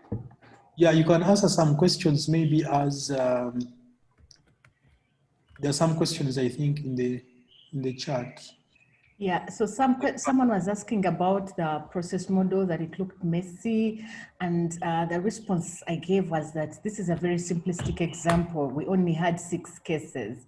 And so if you want to have a better model to look at the fitness notion, where you want the discovered model to allow for the behavior that is seen in the log, then you'll need more data, just like any task that you do for machine learning. Data is very critical. So even here, we would need more cases, then we can get a more representative model out. So that's the reason why the model looks the way it does. But I believe once the log gets bigger, then you can discover a good model out. And I think this one, Martin, is for you. When is the field day event? Yes. That's for you, not for me. that one I'll try to answer I'll try to answer later, I think. I may not. Right. Yeah. Okay. Yeah, then any other questions? There's some, is it possible to run a process in the cloud? If yes, how is it done? Possible. It's possible. The process in the cloud, yeah, because what we are doing here is that we're just trying to support an activity that's being done. So it depends on what activity is being executed. And I say that it all depends on this executable model. So if this executable model can be run in the cloud, then surely I think it could be able to be done. And as long as we're able to record the transactions that are taking place, then we can be able to generate our event log out.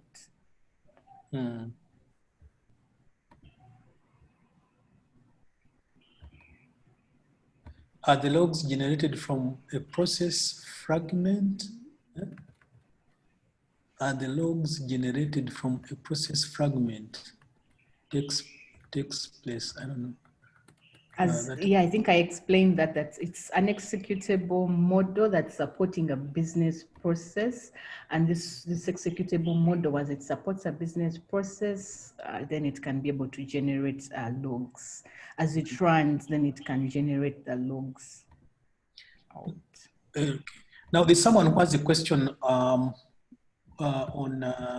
the research award, and it's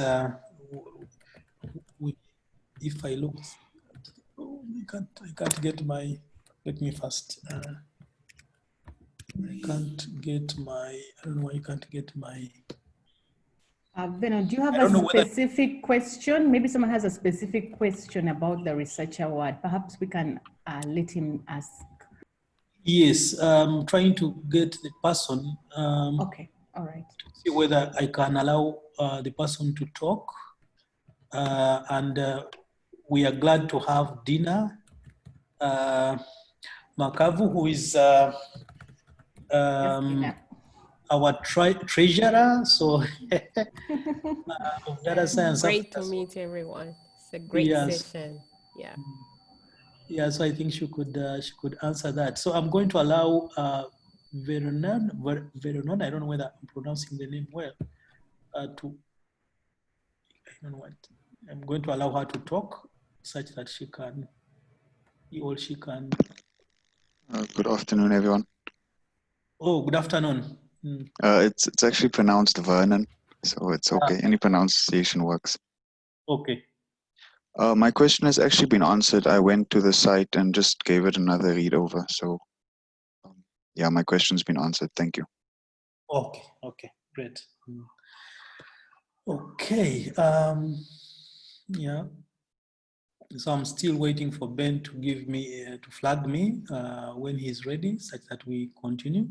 But we can continue with the questions if they're there. You see, oh, I think everything is answered. Okay. Okay.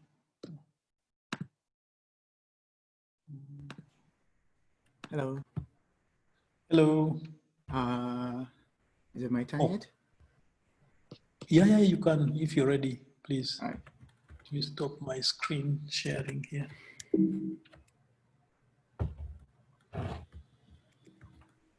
Okay. As someone is asking about feedback on abstracts, we're going to communicate very soon about that. Thanks, Andrew, for the question.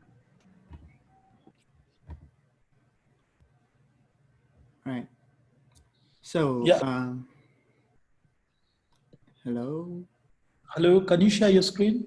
Yep, I'm sharing it. Can you see my screen? Yes, we can. Yeah, it's visible. Ben. What do you say? Common activation. All right. Okay. Let's see. We have 47 participants. I don't know how many of them are active right now. So I'll just a text from whoever is hearing my voice right now, so that I can get this active feedback on my own. Just type something in the chat, so that I can know that people are actually hearing me. All right, Collins, I see you. Vernon. All right. All right, Gloria. Perfect.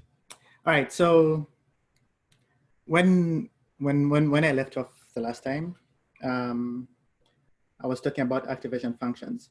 And so we are going to have the second session, the second bit of my talk, where I will complete from where I stopped. And then after my session, we shall have a recorded talk from Andreas, who will give more details on the things I will have discussed about. And then a very short practical session that you will go ahead and work out in your free time. And then I'll stay active to answer any questions in case you have any, all right? Okay, so activation functions. So just a recap from the last time, we saw that when we have our inputs to the neural network, they're coupled with the weights. A weighted sum is made, passed through a nonlinear activation function, and then the output is received. So we're trying to see what exactly is this activation function. So the role of the activation function is to enforce some kind of non-linearity to the models. So one way you can see is the sigmoid function. Once an input is given to it, it squashes the inputs between 0 and 1. The tangent, the hyperbolic tangent, tan h, for every input, it is squashed between -1 and 1. And then for ReLU, for every input, it is squashed. The output is that value or 0. So it's max between 0 and that value. Okay. Yeah, so let us go into a bit of detail to formulate this mathematically. So if we have two inputs, x1 and x2, and their associated weights 3 and -2, and we have a bias term whose weight value is 1, right? These are past, this is what it looks like. We have a matrix of weights, 3 and -2, and the bias term 1. We pass this, we transpose our input matrix with the weight matrix. So what this means is we multiply each value of the input times the weight, right? And then we sum them up and add the bias term to it. So to just show you how this looks like in matrix notation, it would look like 1 plus the values of x1 and x2 transposed with the values of the weight matrix, which is 3 and -2, right? So this is the linear algebraic notation. And let us try to formulate this. So the output, like if we put all this mathematically, you'll see that it looks like that is what the formula looks like. So this is a standardized notation for every output. The function to that would look like that. So I'm looking at the chat here. Does anybody recognize this kind of function? What does it look like? Anybody?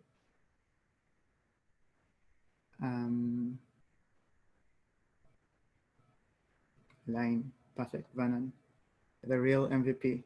Yeah, so this here is the equation of a straight line. This is a 2D line, right? And so what does this tell us?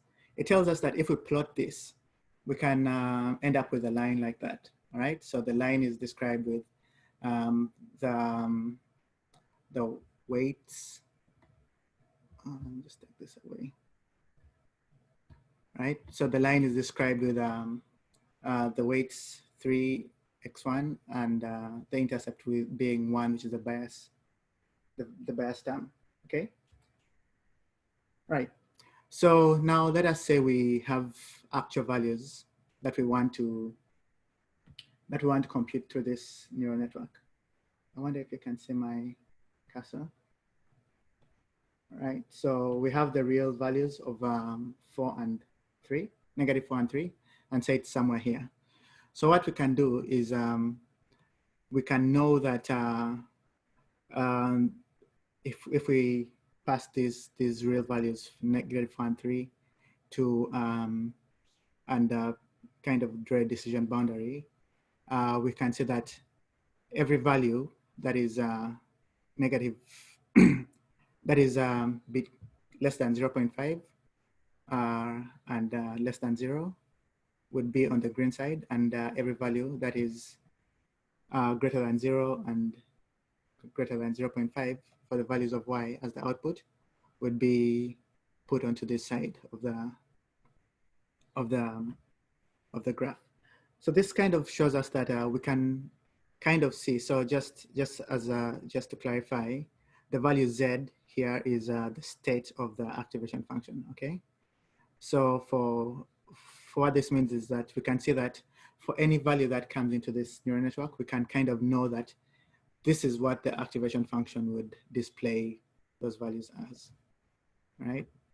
So let us look at it in depth. So this is an example for a single output. If we to extend this for a bigger neural network with 2 outputs. So this is a multiple output kind of perceptron, right? We say that given the, so first of all, just because every input value is connected to every other output, this is usually called a dense or a densely connected network. And these layers that are fully connected are also called dense layers. So that is a common notation, okay? So here we have Zi, so the intermediate, the state of each neuron, it would be given by the weight of the corresponding weight from the input multiplied by the input and then summed off with the bias term, okay? And so we can see that at the end of the day, we can sometimes people have each neuron, if activated, representing a specific class. So we could have the yellow neuron representing one class, that could be a cat, and the green neuron representing the other class, that could be a dog, right? So to put this into more perspective, when we have one perceptron like this, it looks as simple as that. Now let us see what it looks like when we have more neurons. And so when we have so many hidden layers, say intermediate neurons in between, as this is the whole concept of a neural network, right? So here we have the hidden layer consisting of 4 neurons and then 3 inputs, right? So like we had previously, this is, we have inputs x1, x2 up to xm.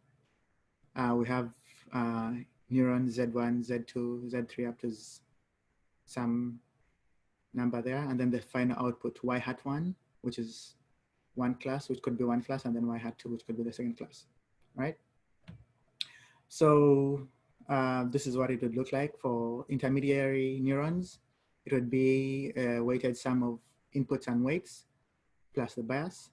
And then for the output, it would be whatever happens. So the whatever happens through the activation functions of the hidden layers, and then passed on to the either y1 or y hat 1 or y hat 2. Okay.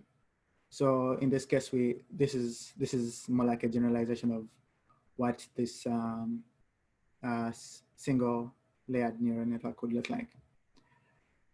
So let us see how it would be computed. So to simplify this, let us look at, let us just ignore the other lines and see more clearly what, say, this Z2 neuron would be doing, okay? So the Z2 neuron takes in inputs X1 and X2 up to XM, and then W12, like this notation means weights of layer 1 from input 1 into layer 2, right? From input 2 into layer 2, from input M into layer 2, right? So just think of that as the notation. So the value of Z2 would be from the bias term from all the input layers plus the weights of each input multiplied by each summed up to get a weighted sum, right? So if we collectively look at this, we can see that we have the same inputs times weights from layer 1 plus inputs times weight from, so if you look at this, this is the bias, right? W02 plus the weighted sum of each input and corresponding bias and corresponding weight, okay? So we have input 1 times weight 1 plus input 2 times weight 2 plus input M plus weight times weight M. So this is, if you're to look at this clearly, it looks like we're doing multiple bits of linear regression again. So to simplify this, you could think of each neuron doing a computation like a linear classification of sorts, okay? All right, so let us look closely now at how these neural networks would work in action. Are there any questions from the previous, just before I go on? Any questions?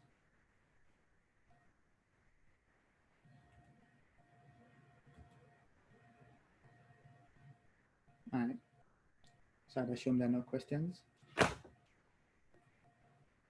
right, so let us see what these neural networks would look like in action. So this is a simple example. So we have a problem. We want to know whether a student would pass a class. So assuming you're all students attending Data Science Africa Summer School, and say, imagine we were grading you, right? Say we have the x-axis representing the hours spent on the final project, and then the y-axis representing, sorry, the x-axis representing the number of lectures you attended, and then the y-axis representing the hours spent, say if we had the final project for this summer school, right? We have a question from Wamala. What happens if the inputs are non-quantifiable? I'm not sure what you mean by non-quantifiable, but usually there is, we try to quantify our inputs as some sort of real numbers, right? Something that could be looked on as think of as a vector of values that could be used as inputs, right? say types of objects. Could you clarify what kind of objects? Like, give me an example, maybe.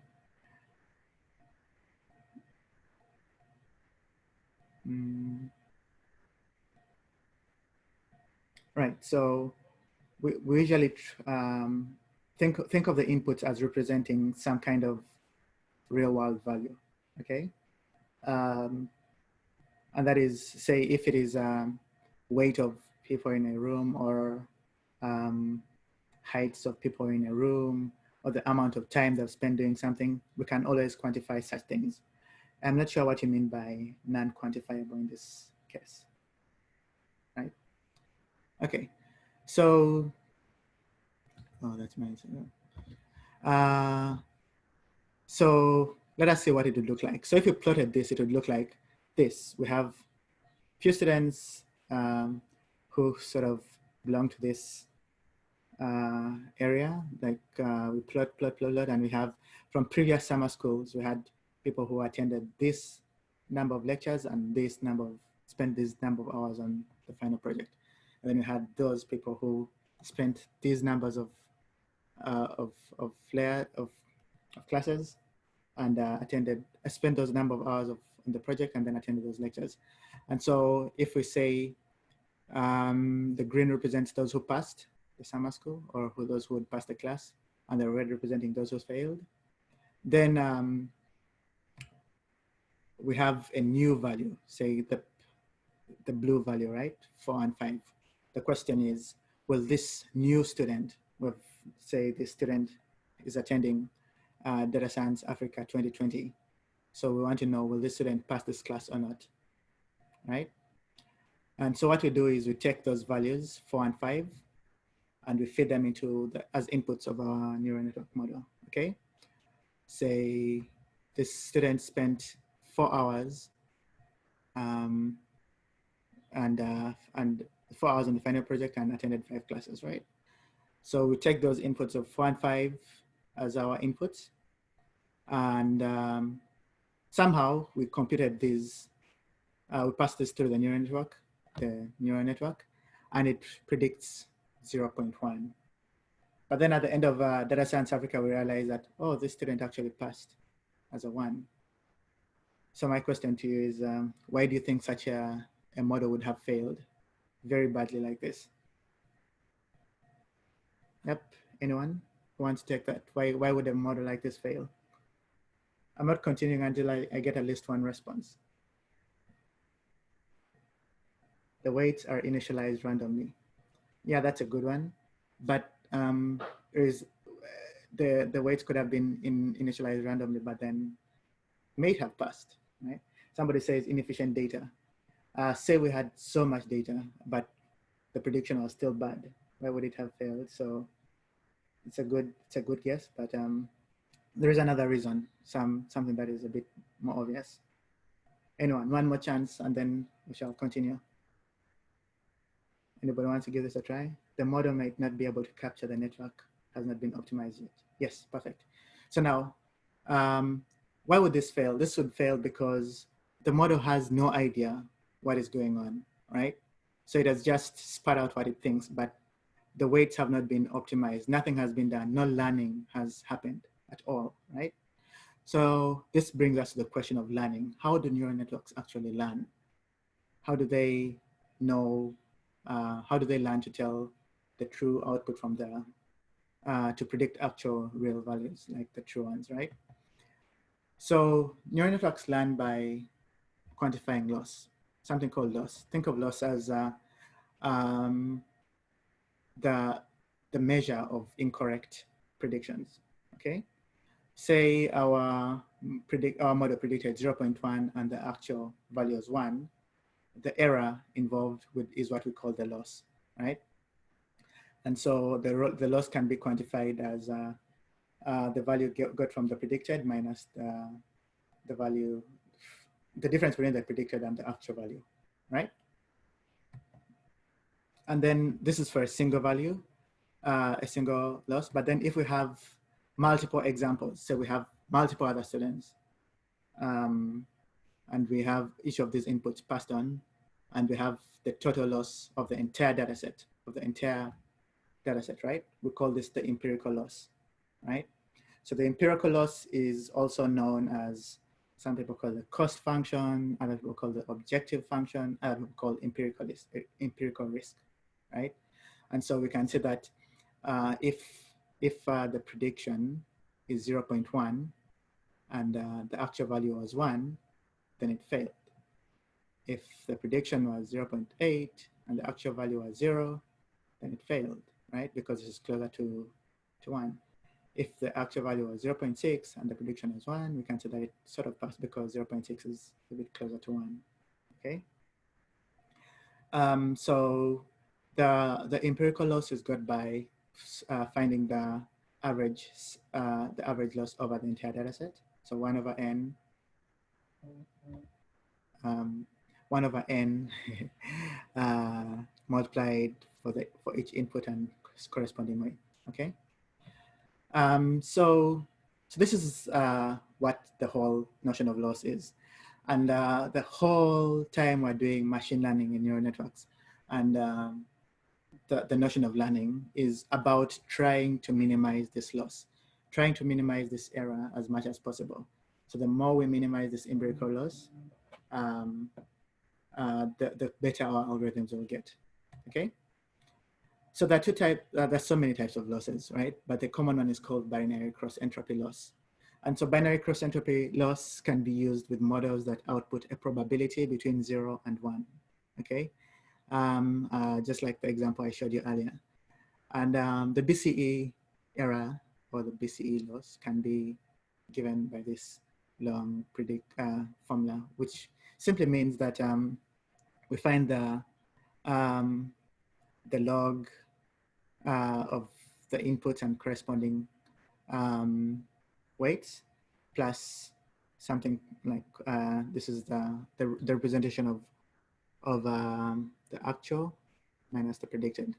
And if you plot this, it will kind of converge, and all the values would be between 0 and 1, okay? Usually the binary cross entropy is computed in NumPy or any other machine learning language library. So this is an example of how BCE is represented in Keras. So you just call it, if you have your Y true values as 0 and 1, and then 0 and 0, and the prediction is 0.6 and 0.4, the BCE error, the BCE loss would be called with tf.keras.losses binary cross entropy. And most of these, like I said, the reason deep learning and machine learning is very popular now is because most of these measures of loss, ways to optimize networks and models is very largely available from these machine learning libraries, okay? Another common type of loss is called the mean squared error loss, the MSE loss, right? You can think of the MSE loss as this measure of error within when we're trying to do some kind of regression where the output is a real number, okay? So we want to see how a student performed in a specific examination. And we have a student who said attended 4 hours and spent 4 hours on, say, 4 hours on the final project and 2 hours attended 2 lectures and so on and so forth. And we predict that they would have gotten 30%, yet in actual sense, they got 90%. And then we predict that the student got 80%, yet in actual sense, they got 20%. And then this prediction is true because maybe this is maybe closer to what the student got. The MSE loss can be described as finding the difference, the square difference of the prediction and the actual, and then summing this up for all pairs of inputs, right? Yeah, so there is a mean squared, sorry, this should have been mean, so not means, but mean squared error loss, MSE, okay? It's a typo. So like I said, what we're trying to do in machine learning is to try to minimize this loss as possible, right? So usually to minimize this loss, we kind of do what they call optimizing. If we're to plot this loss landscape, it looks like this, right? The parts of this loss landscape that are called local minima and parts that are called global minima. Now think of this as the lowest possible. Global minima means the lowest possible loss that can be attained from such a model, right? While the local minima are those points that look like they're very low, but actually they're not yet we're not yet at the bottom. So the thing is, sometimes we can get stuck at local minima, but we want to be able to optimize our learning so that we always achieve global minima, so always achieve the lowest loss. So I will briefly describe the algorithm called gradient descent, which is an optimizer that helps us optimize, learn, and achieve a low, like helps us optimize the loss, right? Okay, so let's say we have the weight matrix. What we're trying to do is get the weights that return a minimum value, the lowest possible loss. So this is AgMin, means the weight matrix that returns the minimum possible loss, right? And so what we do is we randomly pick initial values of W0 and W1. So we randomly pick weights. We randomly initialize our weights, okay? This could be random weights. We compute the gradient. The gradient means this, to set the slope, right? So we compute the gradient of our loss with respect to all the weights. And then we take a small step in the direction of the gradient. So we are standing here, we take one step in the direction where the gradient is going lower. And then we see if the gradient is going lower, we're going in the right direction. If it's going higher, then we're going in the wrong direction. And so as long as we're going in the direction of the lower gradient, we keep updating our weight values, W0 and W1. And in updating these weights, W0 and W1, we keep on optimizing our weights until we find those values of weights that give us the lowest possible loss, right? So that is the general algorithm of gradient descent, and everything in deep learning is built upon this simple algorithm. However, in the real world, the loss landscape doesn't look as simple as this. It looks really complicated, like this, okay? And that means when we have very complicated images, like data like images of people's faces or some kind of speech data that we're trying to optimize for, the loss landscape is not very obvious. And so to train a deep learning model that can find the lowest possible loss is a whole other paradigm. And to do that, there are sets of optimization things that people do. And in Andreas's talk, he will cover most of these optimization algorithms, okay? So a recap from my part one of the session, we shall have Andreas discussing the second part, is we've talked about the very first part, we talked about the history of deep learning, where it came from and all that. We saw that the motivation of what deep learning is. We learned about perceptrons and how all they're doing is doing inputs times weights times biases, and you've seen how gradient descent works. So I'm guessing at this point you can sort of begin your journey to solving artificial general intelligence by building upon these basic building blocks that the neural networks are built upon. So I have 3 minutes and 36 seconds. I would like to take any questions before we can move to Andreas's talk, where we can look more into the optimization bit of things. All right. Any questions? Wait, have I been talking to myself this whole time?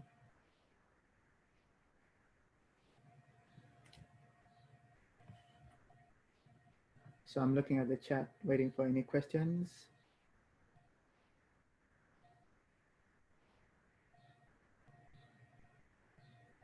Okay, very clear. No questions. All right, so they say if they don't have any questions, then you might have confused everybody and All right, so Andrew Chamsley says, if random values chosen are below the global minimum, will the gradient descent do ascent instead of descent? That's a good question. So if the random values chosen, so if by say some sort of chance, we are able to choose weights that would give us the lowest possible loss, then we're very lucky. But the universe doesn't really give us that luck most of the times, right? Most of the times we shall begin with weights that are completely very useless. And so our models will always begin with very big errors because there is nothing they have learned from, right? There is nothing to guide their decisions. So when we begin with losses, with weights that are good enough, if the weights are good enough, then well and good, then we shall start with a very low loss. But that doesn't mean the optimization will not happen. It will still happen until we find the lowest possible loss. Second question from Sheena. If you have hidden layers, do you initialize the weights for all the layers? That's a good one. So usually we have a weight matrix that is that represents the weights of the entire neural network, right? So usually the weights would be initialized randomly for all the layers. And then as the model is being trained, each of these weights are adjusted until we find the best possible one, right? So I have a demo here that I wanted to quickly show before I forget. This is a demo that shows how deep learning works, right? So we have a problem like I described earlier. We want to classify, imagine this is what we're doing. Oh, I'm not sharing my screen. Let me share this other part of my screen. Can you see the neural network playground? Yeah, hope you can see that. All right, so assuming we wanted to build a model, a neural network that can classify these blue dots from this green dots, right? And so we had a single layered perceptron. This perceptron takes in inputs x1, say imagine x1 were our first classes and x2 are the second values, say length and whatnot. We have only two hidden layers. Say this neuron, like I showed you in the previous slide, is responsible for, say, drawing a straight line or finding lines, patterns of lines within the output. And then this neuron would be responsible for returning the prediction, right? And so there is this thing called a learning rate, which describes how fast our algorithm learns. And then these are the different activation functions we can use, right? Just give myself like 2 more minutes to sum up. So what we can do is let us see what would happen if we try to train this neural network to classify these two digits, these two classes, right? So we start training, we realize that, oh, just in a few epochs, like 0.89 epochs, it has been able to tell the difference between these two classes, right? So when we show the test data, we see that a line has been plotted. And we're happy, right? Because this works. Yay, we have AI. It is able to tell the difference and do classification. Now let's see what happens when we have a very complicated thing like, say, a circle, right? So remember, this neuron has been trained to tell only lines apart. And let us see if it will be able to tell the blue dots from the orange dots. So we, again, initialize our learning, and then we try and see if we can, boom. Now we have a problem. What is wrong? Our neural network only knows about lines. There is no way in the world that it will be able to tell the green dots, the blue dots from the orange dots, because it has no idea how to plot more complex things like circles, right? And so how do we solve this? We introduce more complexity. Remember, like I said, deep learning is all about hierarchical representation learning. By increasing the neurons that would do more computation, right? We can build a model that can do more complicated tasks, like separating the blue dots from the orange dots if it is a circle. So let us introduce more complexity, right? Now we have a neural network that has one neuron that is responsible for creating lines, like discovering patterns of such lines, another like this, another like this, another like this. Now let us see. Now we've introduced more complexity. We shall try to train our model. And boom, we see that now that this this model with more complexity has been able to tell the difference between the blue dots and the orange dots, right? But then let us see what happens. Now this model seems very good. It actually works, but let us introduce more complexity like this. Will it be able to work? I don't know. Let us see.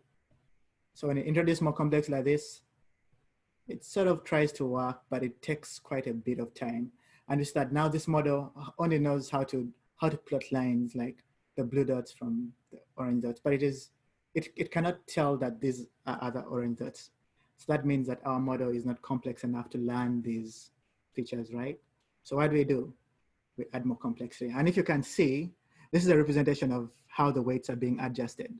So we can see that this neuron is not doing anything. The weights are very low, right? The weights are being adjusted and made strong for these neurons that are being responsible for classifying and doing creator stuff. So they can see the thickness is increasing. Now let us increase the complexity of this and see if it will actually learn. So we increase more neurons and see if it will learn. And then we see that, whoa, now that we have more complexity, our model is able to tell the difference, right? So now we can go ahead and solve this complicated task. But no, we have another complicated task like this. Now this is a spiral, right? Now this spiral is complicated because the kind of problem is more complicated, really. Let us see if this one-layered neural network can solve this problem. So we try to train it. Now we can see that although it is trying to learn, these weights are only being passed through this single network that is able to tell lines apart. These ones are not like, we don't see any changes in, I would say,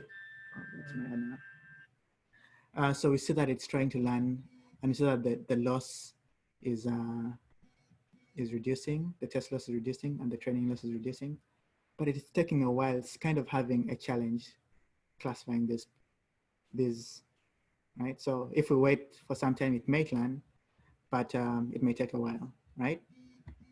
So let's see what happens when we increase more complexity and have more layers. So we kind of increase the complexity to see if by adding more layers and making it deeper. Now this is what they call deep learning, like when you go all gaga and have so many layers of neurons to solve a specific task. Now, as you realize, the more neurons we introduce, the more complexity we have. And most times, this is a black box. Nobody really knows what's happening. It's kind of hard to keep track of what each neuron is doing. We just give it the data, we pass it through all these layers of neurons, and we say it will learn to tell the difference between those two things, those two classes. We can maintain, we use a different activation function. We introduce regularization to kind of, so regularization is this thing that Andreas will talk about to guide the learning process of this algorithm.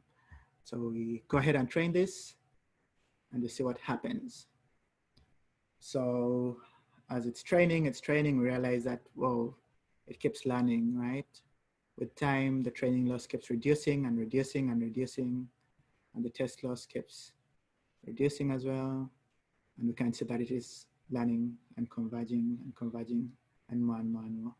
So if I leave this for a while, this model will keep learning this complicated function. As you can see, it has learned to build this spiral function that can tell these two classes apart. And so that is the power of deep learning. By just introducing complexity within to kind of tell, to learn patterns within input data, we are able to build functions that that we're able to build models that can, do complicated tasks like classification of this, right? Yeah, so let's see if we have any questions before Andreas's talk can come in. Let's see. Clear presentation. If you have hidden layers, do you initialize? the log file, does a particular loss apply to a particular problem? Yes, so a particular loss applies to a particular problem. Mean squared error loss is for regression tasks, and binary cross entropy can be used for classification tasks, and mean squared error can be used for regression tasks, linear regression. Sekoremi, $16 million later. So this is free. You can play with it at playground.tensorflow.org. It will not break. You're not going to incur any costs. It's just to demonstrate how this is working and all of that. How do you identify the type of data you have? Usually the type of data, so I think this also feeds to Neil's talk from yesterday. You as a data scientist should be involved. At least you should know where this data is coming from. In order to build good models, you have to have a clear understanding of what kind of data you're building off of, right? So you cannot really build a nice model if you not have an understanding of the data you're building. Say, for example, I wanted to build a model that can do COVID-19, I don't know, detection in I don't know, the cells. And I have no idea what this COVID-19 thing is exactly, right? There is no way I can just dump a model onto this and kind of know what is happening if I have no idea what the data looks like. So most people, in order to do this, they partner with people who are actually collecting this data, try to learn what kind of data you have before you can go ahead and build models. What motivates our choice for the activation function? Our choice for activation function depends on two things. One is if you know what you're trying to do. Say if you're trying to do a classification task, you want to output a probability between 0 and 1, right? The probability between 0 and 1, where 1 is the positive, let's say positive outcome like you passed a class, and 0 is a negative outcome like you did not pass a class. You'd use an activation function like sigmoid, because sigmoid squashes everything between 0 and 1, right? For the intermediary layers, it's like ReLU and TANH. There's people who have done research into this, and people have seen that ReLU has worked to reduce this thing called the vanishing gradient problem, which in simple terms means that sometimes you might train a model to reduce the loss as much as possible, but it's hard to escape this loss landscape because the gradients would seem to look like they're reducing and hit a plateau, but then you'd never hit global minima. And so ReLU has been shown to kind of mitigate this vanishing gradient problem. So you kind of need to have a little bit of understanding where these activation functions are powerful for what tasks and whatnot. All right, so I think I'll be happy to hand over to Andreas, who will be taking us into optimization and the practical details on how to implement these, what you'd put into consideration when building these deep learning models. What are the tools of the trade? And Andreas is a ninja. He's an expert in these things, and he'll be able to tell us what kind of things he does. So yeah, thank you.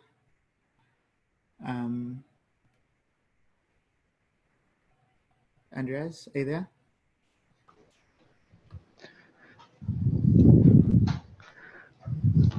Hello. Can you guys hear me? I hope so. So I'm in a place with spotty internet connection. So for this reason, I have recorded my talk. I think that's probably better to having random disconnectivity issues and also screaming baby. So I don't know how Martin was planning to do that. There is a link to the YouTube talk, and I can be online at the same time to answer questions during the talk as well. So feel free, because it's recorded the talk, to type questions as the talk progresses, and I'm going to answer at the questions together with Benjamin as well, if there is something relevant. Martin, I guess that's what you had in mind? Yes. Yeah, so can you see my screen? Yes, Martin. Okay, so I'm playing the video now.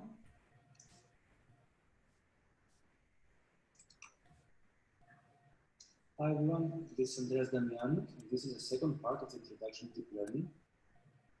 In this part, I'm going to focus on the practical considerations of building and training deep learning models. And it's a follow-up from Benjamin's talk. Again, the motivating example is going to be the classification of cassava disease, and we're going to focus on image data.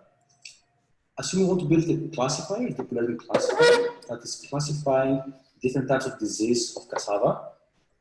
You can see, for example, that the first class here has these black spots being blight.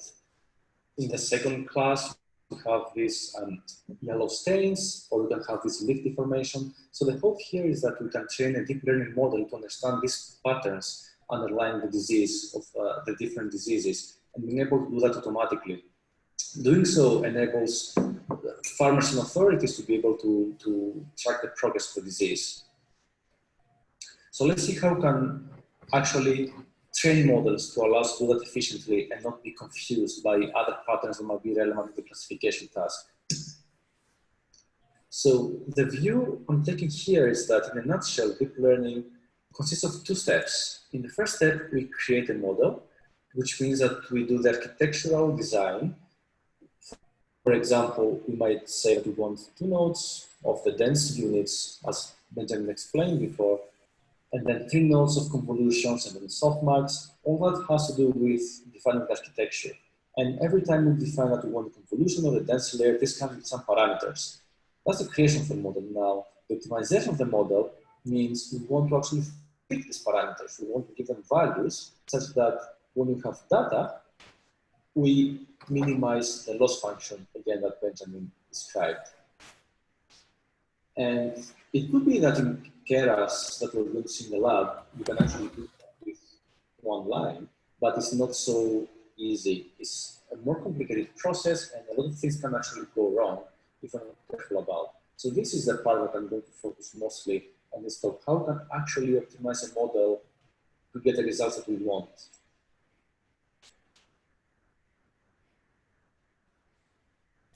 Crucial to understand how to properly optimize a model is to understand the concept of the loss landscape.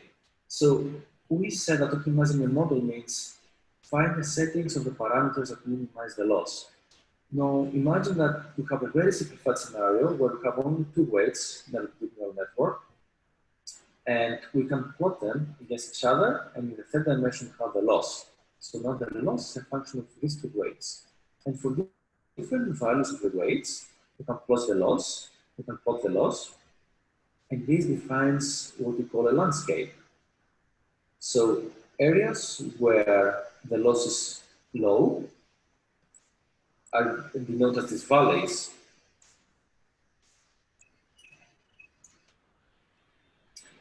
And areas where the loss is high are these peaks here. Now, the optimization landscape is what we say non-convex. It means that it doesn't have a nice shape that we can find the parameters easily. So the way it works, right? You can imagine that you have a ball, you set it somewhere, and you let it roll. That's exactly what optimization means. And that's what Benjamin showed before, when you follow the gradients to minimize the loss. Imagine that I set the ball somewhere here, and then I give it a small nudge, and the ball will start rolling, and most likely will end up in this valley here, right? So this is called a local minimum, because it is a minimum with respect to the surrounding area, but there is another global minimum that incurs a much smaller loss. It's a better fit for the data. That's the actual one that we want to capture.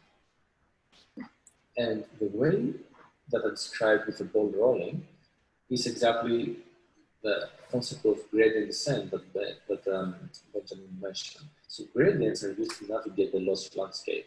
And you can think of it as doing a hike in a landscape and trying to find the lowest point in this landscape. Now we understand that the shape of the landscape, the way we navigate it, are both things that affect the final performance of the model, which is the final point of the parameters that we are going to end up with. So how easy it is to find this global minimum of the loss is how easy we are able to optimize the model. Now, of course, you can do a grid search, as I did here. You can plot the loss for every possible value of W1 and W2, but obviously this is not possible to do in real life. That's why we resort to gradient descent. We're not able to plot every single combination of weights, especially because real deep neural networks have millions or even billions of weights. Right, so it's clear that initialization matters. If you're doing a hike and you want to reach the lowest point, of course, starting close to the lowest point helps because you have to take fewer steps, but also starting from a point where the direction leads to the lowest point is also beneficial. So this is bad initialization because when you start your walk from here, you're going to end up in this local minimum from where you can't escape because you need energy to go back up and find the better setting of parameters. So initialization matters. Empirically, it has been shown, well, empirically and theoretically, it has been shown that there is a few different things one can do. And here the famous Xavier initialization says that if you manage to make your mean of activations to be 0 and the variance across layers to be pretty much the same, then this is a good recipe for initialization. And there's many other papers. It's an active research area, but also bear in mind that even different random initializations give rise to different models. So when you go later in the lab and you try to play with neural networks, you will see that setting the randoms differently is giving you different results, especially if you have very few data. So initialization matters. Now, when you have a loss landscape and you want to find the minimum of the loss function here, right? As I said before, one of the things you can do is to be clever about how you navigate it. Now, to be a bit more specific about the optimization, the way optimization works with gradients is as follows. You have a setting of weights, W, and then you do some computation to find the direction at which you have to walk.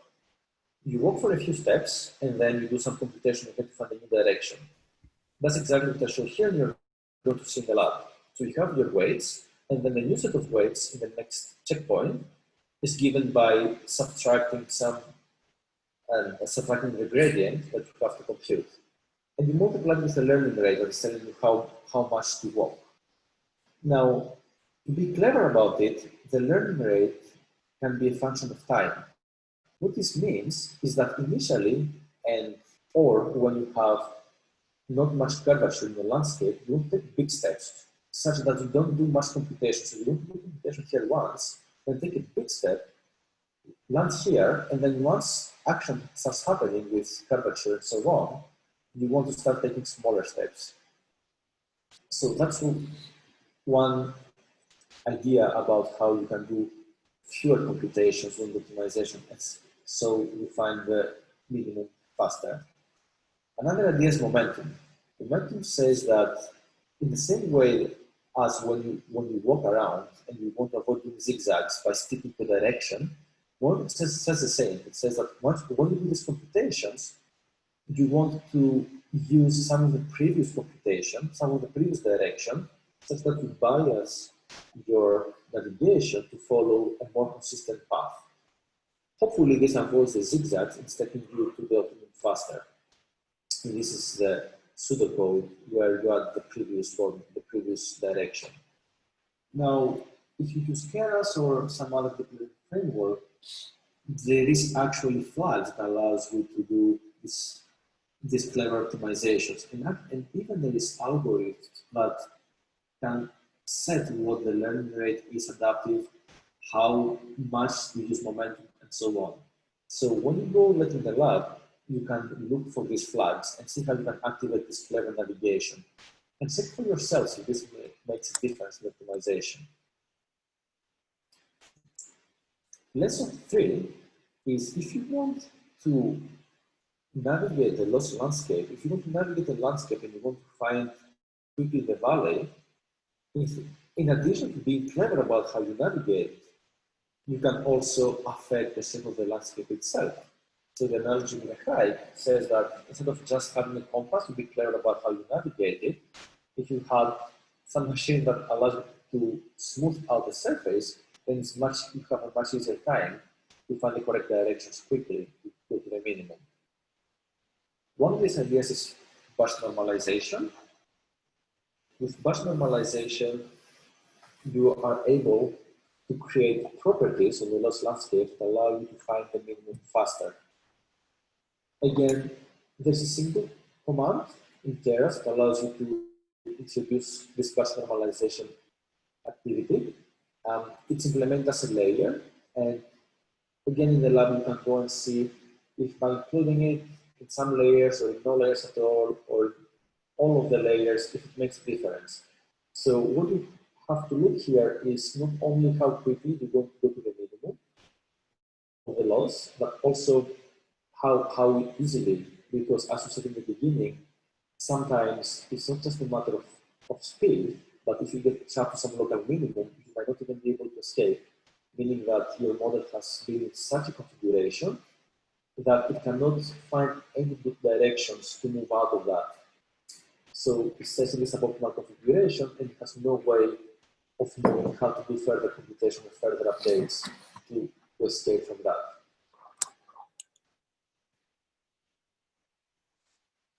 Okay, we discussed about optimization landscapes and how we can navigate optimization landscapes in clever ways and how we can shape them, meaning that overall we are able to do optimization efficiently and quickly, find a good setting of parameters.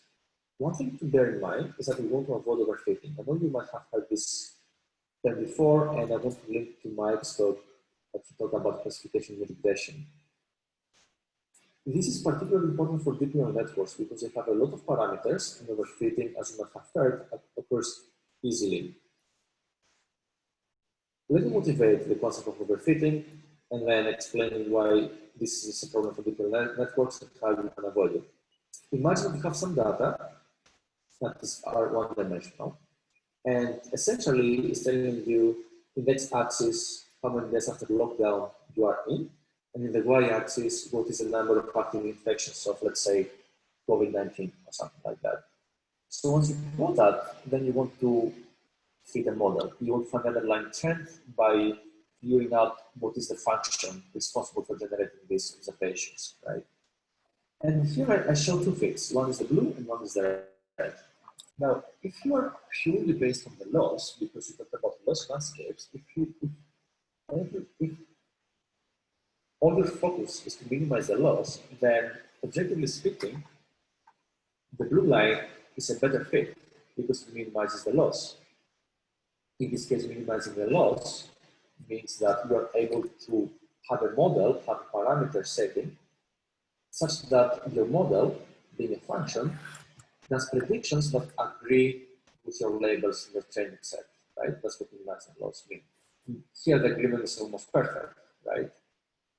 On the other hand, the red curve doesn't have perfect agreement, but somehow it seems to be a more reasonable explanation for the data.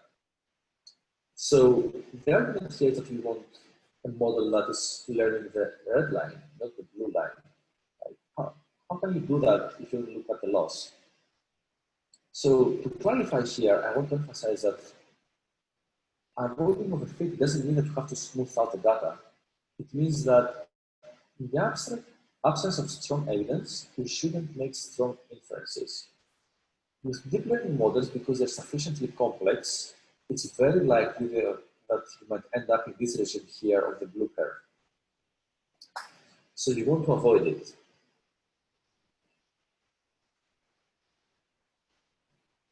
One idea that allows you to avoid that is the so-called early stopping heuristic. So when you train a deep neural network, you train for a number of epochs, as you are going to see in the lab, and you can, of course, compute the loss to keep track of it as optimization goes forward. Now, we have a training loss, which is what we have been discussing so far, which is how far away your predictions are from your training labels. If you go back to the cassava disease classification, it means that if you learn on the training cassava images, for which you have labels, you want that when you give them at prediction time, you have to predict the correct label that you have. Right? And because the optimization is designed such that it minimizes training loss, the training loss typically always goes down, it has downward trend. But then you have also the validation loss. Validation loss means that you keep a part of the training data for which you know the labels, but you don't give the labels to the model. So you don't allow the labels of the validation subset to inform the gradients for which they optimize.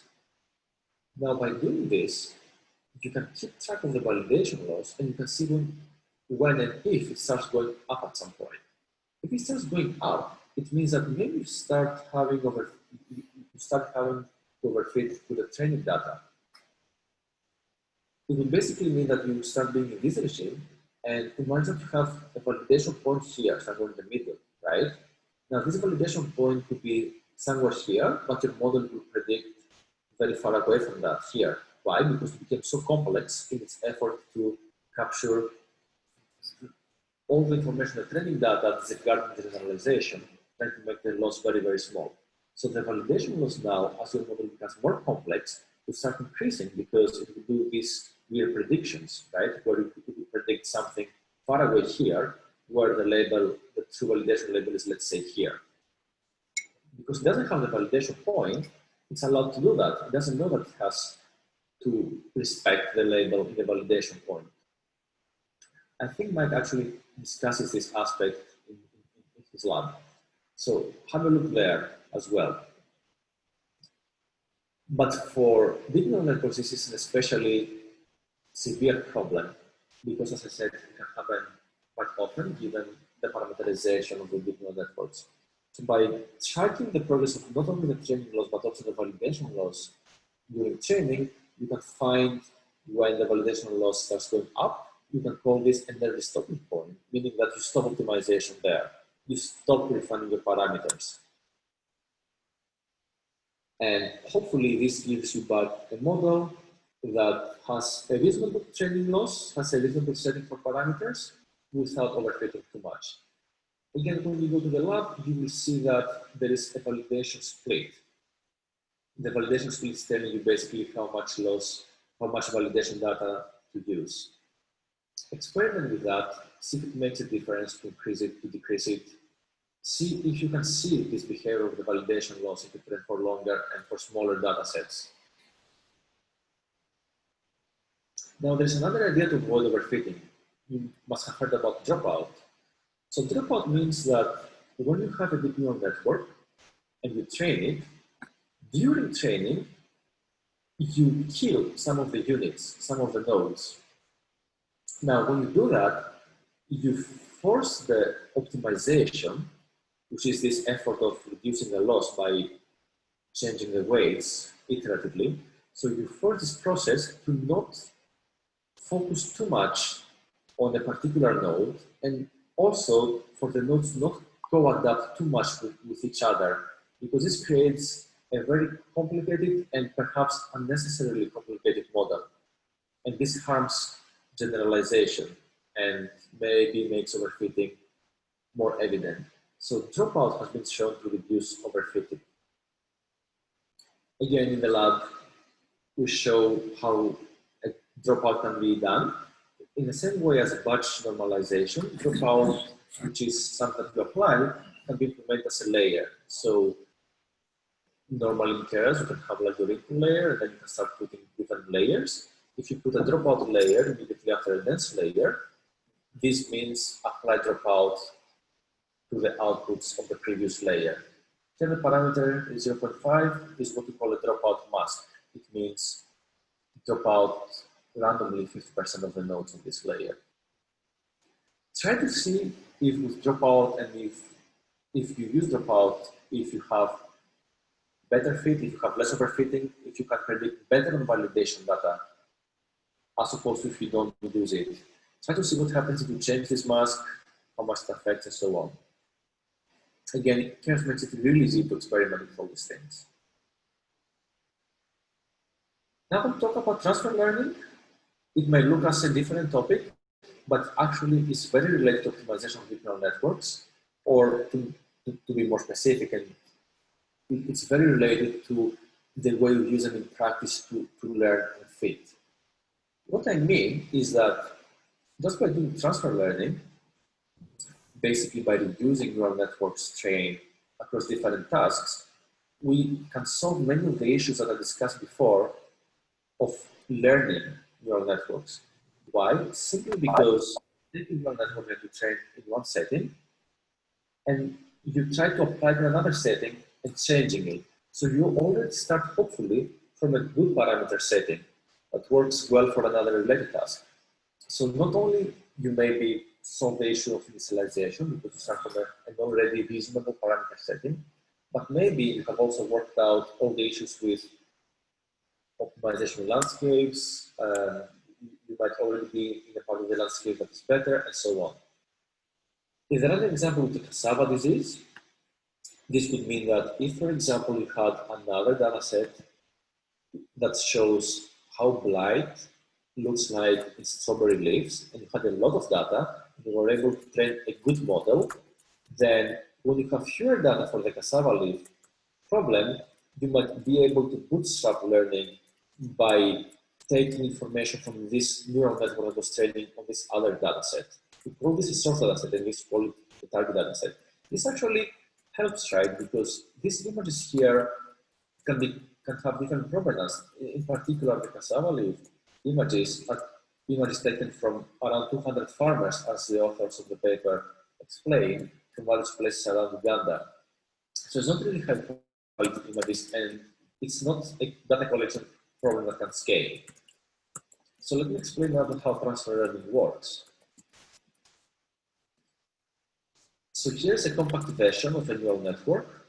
You give your input data to the neural network, you pass from different layers, have different weights, and you get your outputs, right? In this case would be strawberry images with blight as input, and the output would be the label about whether this is a cyclic or not. You train that, and we assume that you have enough data and enough expertise to train a good model that can predict disease in strawberry leaves. Now, we don't exactly want to predict strawberry leaf diseases, right? We have to change something to predict disease in cassava leaves. The patterns already captured by the first model, the source model, might not be exactly what we want, but might be close. What that means? It means that we can reuse this model, but because we want to change what we mean by disease pattern, what we do is we add some parameters. And depending on the case, I'm not going into the details, but we want to add some parameter layers in the front of the layer of the hierarchy, or in the closer to the output of the hierarchy. But in any case, you refine the model by adding some new parameters, and then you fine-tune everything. So you perform optimization in the full model. Or optionally, you might not even move some of these parameters.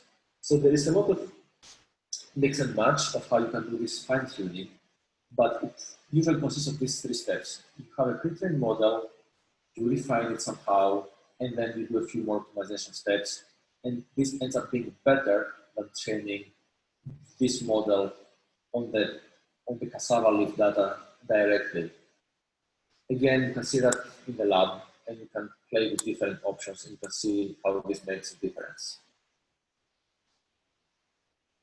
Now, talking about deep learning in practice, I think it's important to think about failure cases. And again, this is very important for deep learning because these are complicated models, and the practitioner should be aware of the failure cases such that they know how to carefully deploy deep learning. And again, I think this might link a little bit one of the previous talks, potentially MILA and Andreas talk, and Eric's on deployment of machine learning models. So deep learning models are particular, they're complicated, and when talking about deep learning practice, I want to show you some of the failure cases, which if we keep in mind, we might be able to train these models better and use these models better in a way that can interpret them better and then interpret the predictions better. So here's one of the failure cases. When you have, for example, familiar poses, you get strange predictions. Here is a deep learning model that has been trained on a lot of data, so you wouldn't really expect that something that a human can clearly see is a motorbike being classified with very high confidence as a parachute. But what happens is that these are unfamiliar poses, and deep learning models look for patterns, and they don't really cope well with generalization and with semantic understanding of images, because they look for patterns. This is maybe another way that there's another way maybe that can think about it, in that deep learning models require a lot of data to be trained and they learn patterns, and inevitably, because they are complex, their predictions are biased on the nature of the data that are used to train them. Now, this is true for any machine learning model, but for deep learning models being difficult to dissect because they have a lot of layers and being models that require a lot of data, this problem might be a little bit more prevalent. And the other reason is because these are models that the vanilla versions are not known to have good uncertainty estimates. That's something to keep in mind. Another thing to keep in mind is that exactly because these models rely on a lot of training data issues, of course, are going to create problems in their predictions. So the cassava leaf dance that I showed before is really messy. So some of these images are poor focus, as you can see here. And as I said before, because you have 100 farmers basically taking photos with their cell phone, you have limited data. So before deciding to use a deep learning model, consider if the training data you have carry enough signal for your model to learn the patterns that it has to learn. And then you have the unexplainable predictions. What I mean here is that, and as I said before, having a complicated model with many layers and many parameters, you might be able to reduce the loss if you have sufficiently much data. You'll be able to reduce the loss of the training data or even make good predictions, but you might not always be able to tell what is going on, why this prediction was made. So here's an example from the project of John Quinn. They have used these 3D printed adapters such that you can put your cell phone and observe some samples, and you use an automatic algorithm running the cell phone that's telling you, for example, if you can spot a parasite in the sample. Now, the deep neural network, if it has a lot of data, might be able to do that. But if it's something as crucial as a clinical outcome that you want to predict, maybe you also want to have some notes that explain what exactly has been seen and why this has been deemed maybe a problematic sample with a disease. So you would want to see the equivalent of what a trained clinician would write as a note. And deep neural networks are not known as models that can do this easily, but this is an active area of research. But again, a practitioner ought to be careful about that and keep in mind the fact that predictions might sometimes be problematic, as you saw here, and therefore, being additional and explainable, you might need to think carefully about interpretation. So I guess the message here is be careful about how you interpret the predictions of the model. So this is the end of the talk, and I'm going to summarize the take-home messages. Firstly, understanding the loss landscape is crucial to understand how to efficiently optimize a deep learning model. It seems like a complicated mathematical concept, but all it says is that when you have a lot of weights, these combinations of weights give rise to different losses and give rise to different shapes for how you can find this loss. So understanding the properties is crucial because it allows us to devise strategies to do the optimization. Of course, initialization matters, but then also clever strategies matter because in initialization, there is so much you can do, right? If you don't know where the minimum is, it's not much that you can do other than transfer learning to initialize well. So navigating the loss landscape cleverly is important. We discuss adaptive learning rate momentum. Making the loss landscape behaving better is also important. We discuss batch norm. And also there is other areas of research. Vending overfitting is crucial, especially for deep learning models, because we don't want just to minimize the training loss. We want to be able to generalize well, meaning we want to predict well in data that are not in our training set. Transfer learning is solving a lot of these issues and is in fact one of the de facto modes of how people use deep learning nowadays. And I argue that it's important to consider failure cases. Thanks for the attention. I'm here for questions and see you in the lab.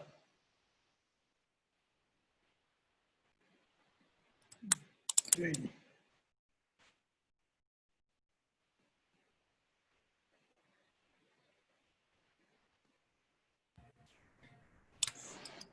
Hello. We're happy to take in any questions in case there are any.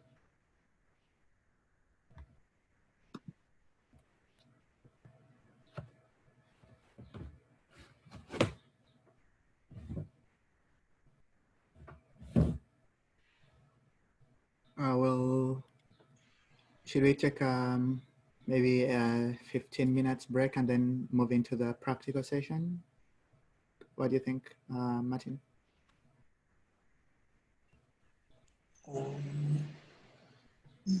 Yeah, it's, I think, fine.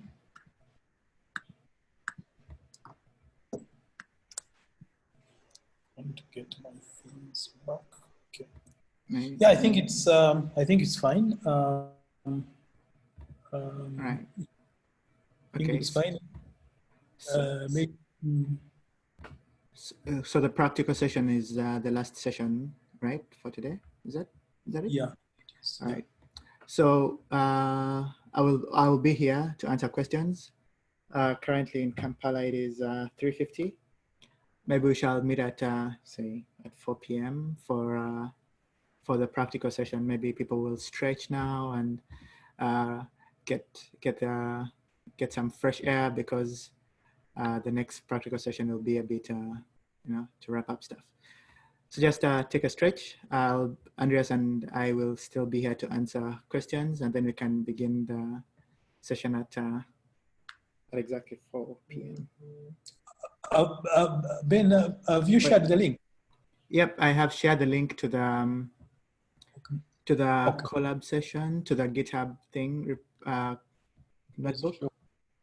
I will, at the beginning of our next session, I will show you how to import a notebook from GitHub into Colab, and how we can set up Colab to do this whole deep learning thing. Okay. All right, so let's meet in a little over 10 minutes. Andreas, is that right? That sounds great, yes. And you can answer questions that have to do with the talk, with the lab as well. Yeah. We'll be there to answer anything during the lab. All right, cool. So thank you. Let's meet in 10 minutes.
Okay. Ready? Martin, you there? Yes, yes, I think you can, yeah, can go ahead. All right, so we have 33 participants. Have they come back to their keyboards, or are they? Maybe they can write in the chat. Yes. They can signal. I need a signal.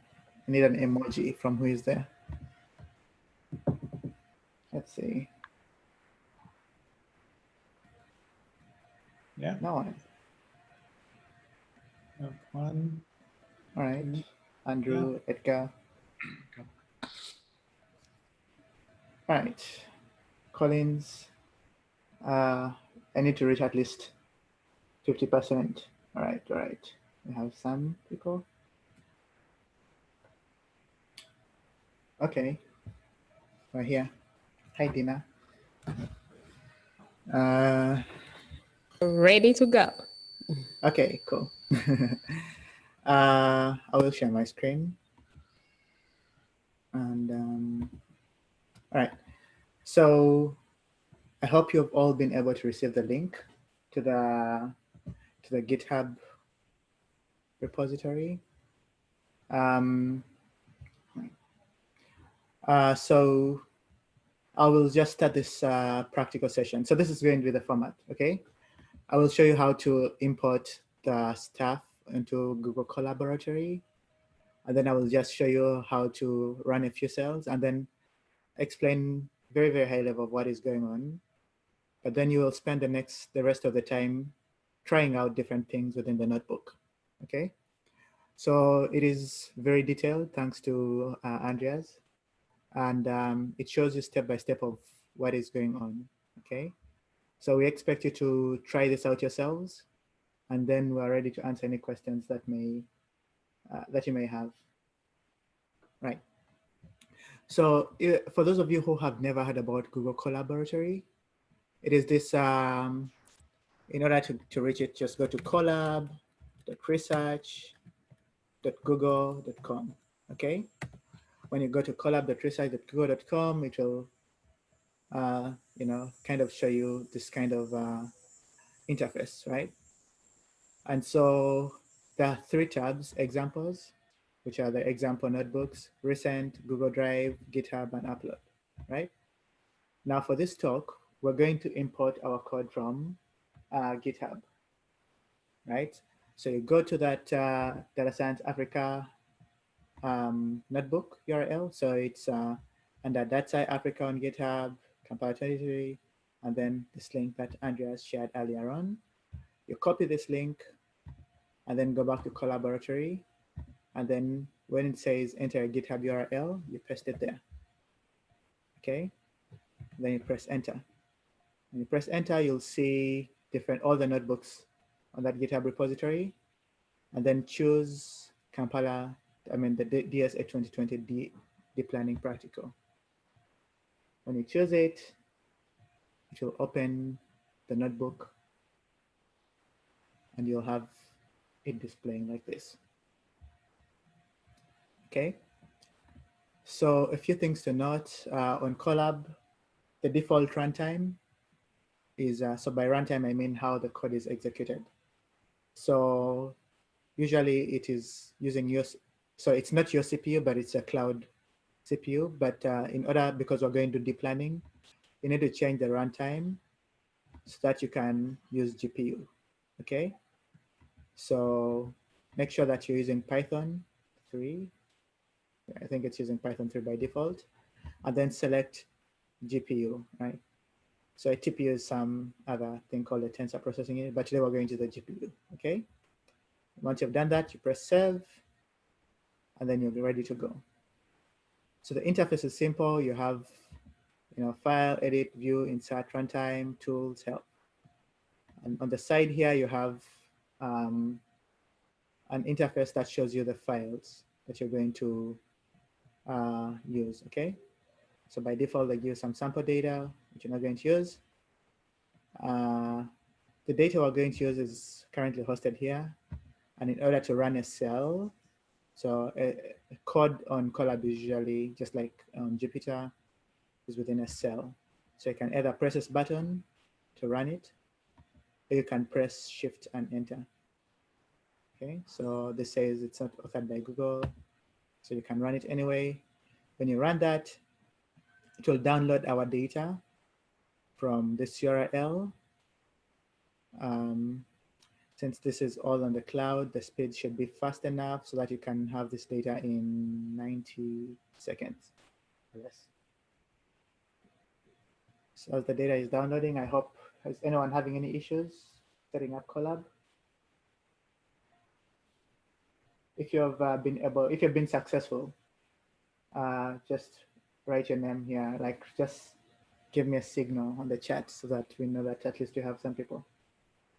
As it's downloading, 54 seconds. I need to see some people who have been successful.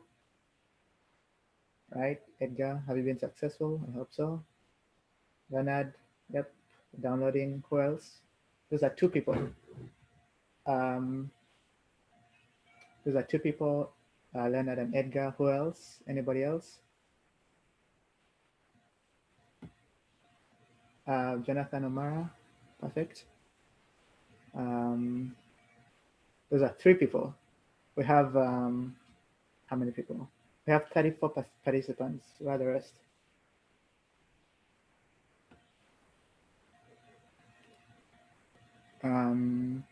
Is anybody having issues? If you're having issues, just type it in the chat, and or you can unmute yourself and say something. Do not suffer in silence. We're here to help you.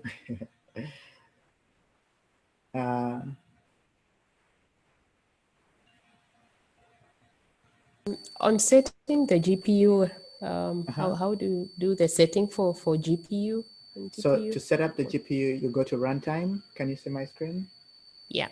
Under runtime, you scroll down to manage session. Sorry, change runtime type. Okay. When you choose change runtime type, you'll see GPU. Okay. Right? Yeah. And then when you choose that, you press save. Anyone else? Just a quick review of the steps. Andrew, you go to collab.research.google.com. I'll just do this one more time. Collab.research.google.com. It will show you this default panel. You go to the GitHub pane, and then you paste the link to the GitHub repository that Andreas has shared.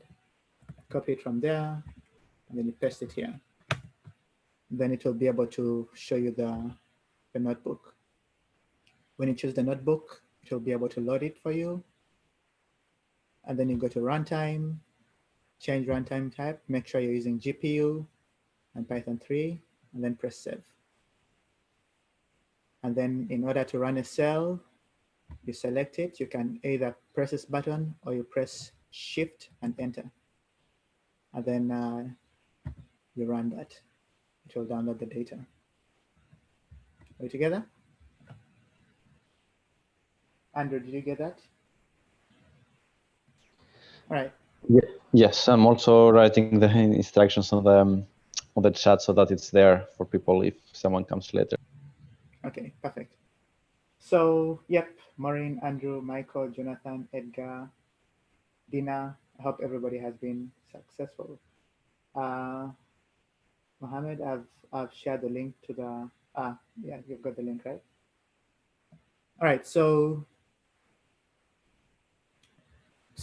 I'll just give you a walkthrough to set up your environment. Now that you have the data, you can see that once it has downloaded it, it will unzip it, and then you'll have it all in this train directory, in this train folder, right? So the data has, it consists of cassava diseases. Those of you who do not know cassava, in Uganda, they call it muogo. In Kenya and Tanzania, I don't know what the Swahili word for cassava is. Is it muogo as well? So cassava is this fruit that is, so many people eat it and consume it, but it's a very good healthy crop that grows in sub-Saharan African parts of South America. And the problem here we're trying to do is build a deep learning model that can be able to classify these diseases. So each of these is a disease affecting cassava. This is called CBB, which stands for cassava bacterial blight disease. We have CBSD, which stands for cassava brown streak disease. CGM, which stands for cassava green mite disease. It's called Muhoga in Kenya. Thanks, Dina. We have CGM, CMD, which is a very common one called the cassava mosaic disease. And then we have the healthy class. So the question we're asking ourselves here is, can we build a deep learning model that can tell the difference between each of these classes, each of these diseases, okay? So these are images, and to see what the power of deep learning is, in our talk, we showed you how it can be used to classify points. Now here we want to build something called a convolutional neural network, which is this cool neural network that can do image processing to kind of, classify these diseases from just these images, okay? So if you're able to click the images, you'll see them display what they actually look like. So this is a leaf of a cassava crop affected by the cassava bacterial blight disease. And one thing I know about the blight disease is that it manifests as yellow colors on the leaves. This is another one. You'll see that there's some yellowing here, right? So to the normal eye, like, I'm not an expert, but I've seen some cassava bacterial blight to know that yellow means the disease. So we want to see if our models can be able to tell what cassava bacterial blight is. CMD is another disease that manifests as there are these kind of mosaics or patterns that show on the leaf. Hope it will be able to show here. Hold up. So this is what CMD looks like. So the data set is too big, but if you to just check it out, cassava mosaic, looks something like this, right? The leaves kind of shrink, and this affects the way the crop grows. When you have leaves that are shrunk like this, the cassava crop cannot do that photosynthesis thing anymore, and so the crop will possibly die or something. Okay, so that is, so somebody asked you, I mean, as a data scientist, as a person doing deep learning, you really need to know the kind of data you're dealing with, right? It is imperative and important that in order to build models that work well, I think knowing the data you have is very important. All right, so I hope most of you have gotten the data. So the first step is we're going to use TensorFlow, right? So we set up the environment. So we import the OS, which is just a thing to initialize the environment. Shift enter runs the cell. Okay. Just close this to give us maximum space.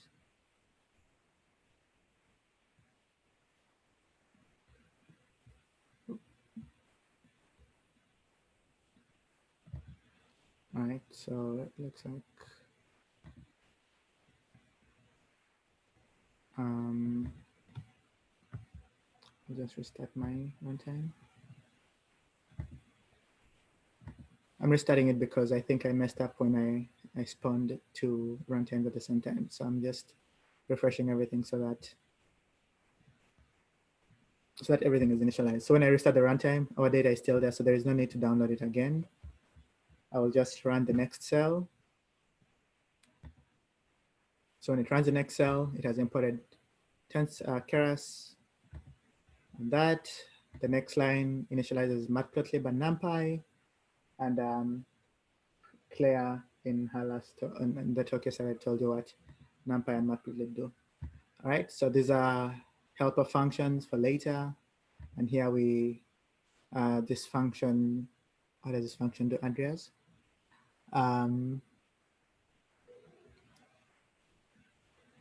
Right, so I think this function will be used in future to plot and plot what's going on, right? So if you remember from our talk, we talked about activation functions. Here we are implementing the sigmoid activation function, and sigmoid is defined as 1 over the exponent of the negative of whatever comes in as into the function, right? And like I said, it squashes everything between 0 and 1. So here we're kind of implementing this in code. And when we plot what the sigmoid looks like, this is it. You can see that the output of the sigmoid would always be between 0 and 1, right? Then we can plot the low, intermediate, and high values of sigmoid. You can say that the half of sigmoid is 0.5, which is like a toss of a coin. The low is 0 and the high is 1, okay? So you can play around with this. You have access to the notebook. Feel free to run the cells, read through what they're saying, and we're happy to help in case you have any questions. So we shall take the time off to individually run through these for the next 20 to something minutes, and then at around time is it in Kampala? At around 45, we shall wrap up. And in case there are some questions to ask, if there are some things that are not clear, then we shall we shall be happy to answer the questions that are a bit unclear from this lab. But it's important that you just read through and try to understand what's going on, so that when we're having this Q&A session, we have an idea of what's going on, right? Yep, so in summary, the first part is doing the planning with NumPy. The second part shows you how to do automatic differentiation with TensorFlow. The third part shows you how to use Keras. And then the last part shows you how to do transfer learning and building a deep ConvNet to do transfer learning. You'll train your models, you'll see how the losses change over time. And then you'll read through and show you, like Andreas' talk, showing you what's going on in each of these layers. And then, yep, I guess the exercises will be left to the reader. Right. Have fun. In case there are any questions, feel free to unmute yourself and ask.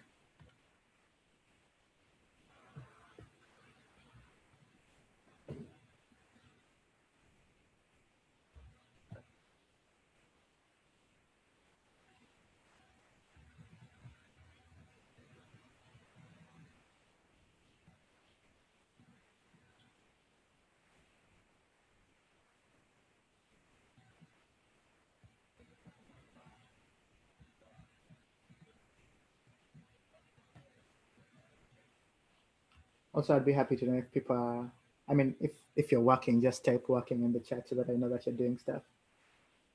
Sorry, take me through again slowly. I was left behind. Could you tell us where you were left behind? At what point, Andrew?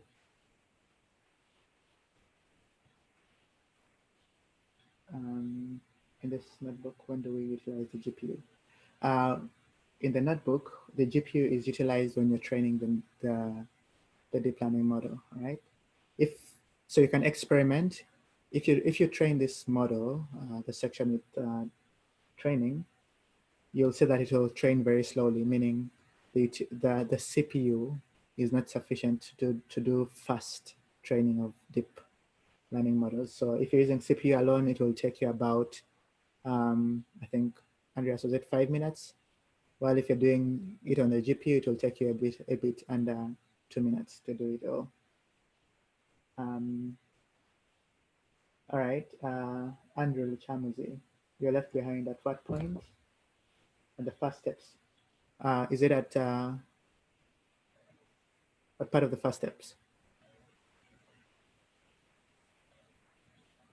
All right, Lawrence is working, Maureen is working, Colin is working. What about the other people? Edgar, yeah, keep doing. Let us know if you get stuck. Yeah, for moral support. Quasi. All right, the incentive is I'll read your names. Gloria and Amanya, you're working. Good stuff. All right, Jonathan, Dorothy. I can't read all the names.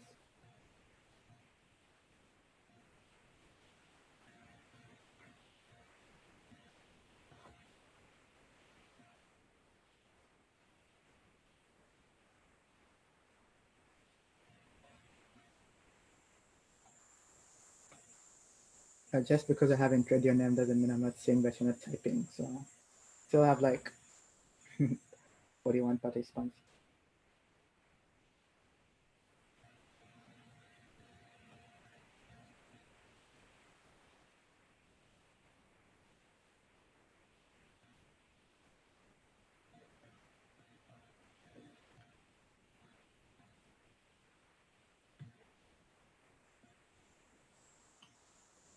If you're having a problem, feel free to, so I'll get in touch with Andrew to your DM inbox, and I'll try to explain to you what's going on.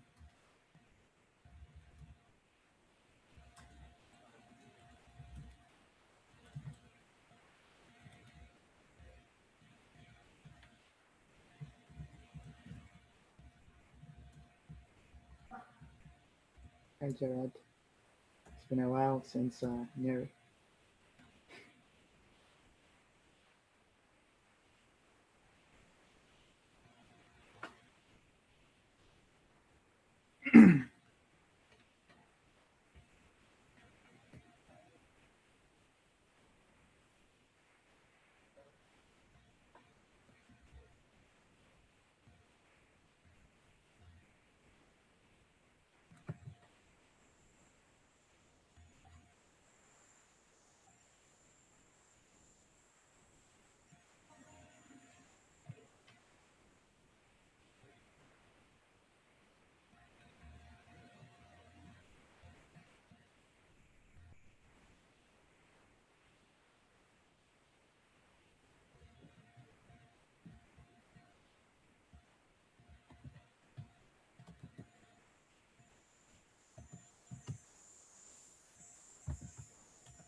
Yannick, so you had a question about the procedure of importing the file. I'll just do this in case somebody has just joined. In order to import the stuff, you're on Collab. You go to Collab or collab.precise.google.com. You go to GitHub. Then you go to that URL that has the notebook on GitHub. It's under Data Africa presentations, right? This one. I'll just copy it to the chat so that anybody else who joins can see it. Where's the chat? Andreas, maybe could you? Oh. And then once you have it in the chat, once you've copied it, you paste it in here, and then press enter. When you press enter, it will show you the notebook we're talking about. You click it, and then it will open it for you. Simple as that.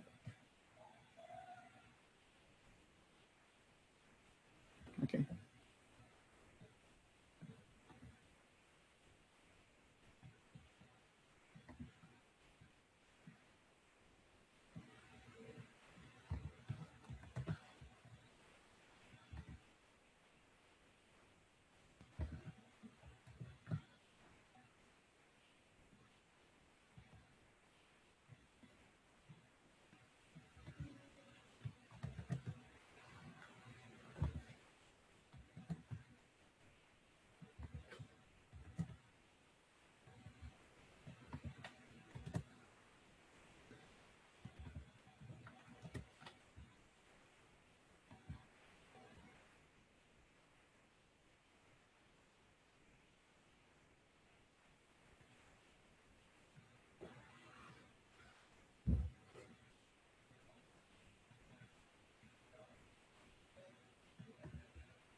I'm hoping that people have understood what the exercises are saying.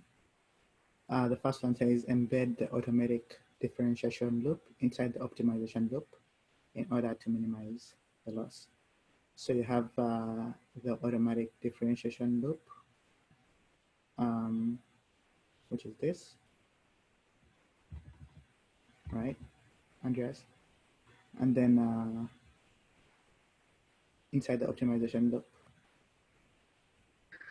Yeah, so basically there is the optimization loop that is computing the gradient by hand. There is this line that says backwards pass and forwards pass. So all this block that says forward and backwards pass needs to be replaced with a bit that is doing it automatically with automatic differentiation. Right. Okay. So actually the first three exercises are not super easy. So try not get too stuck there because the next bit is more important. If you get stuck, of course you can ask us, but if you find it difficult, they are difficult exercises. So to leave them for future effort and move on to the next part, which is a bit.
I'll just give a high level. I think in tomorrow's class, I think there's a future talk on computer vision, and I'm guessing some of these things will be covered in depth there as well.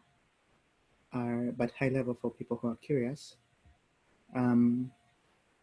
just because we hadn't talked about this earlier, but Keras is this high-level framework for doing the planning.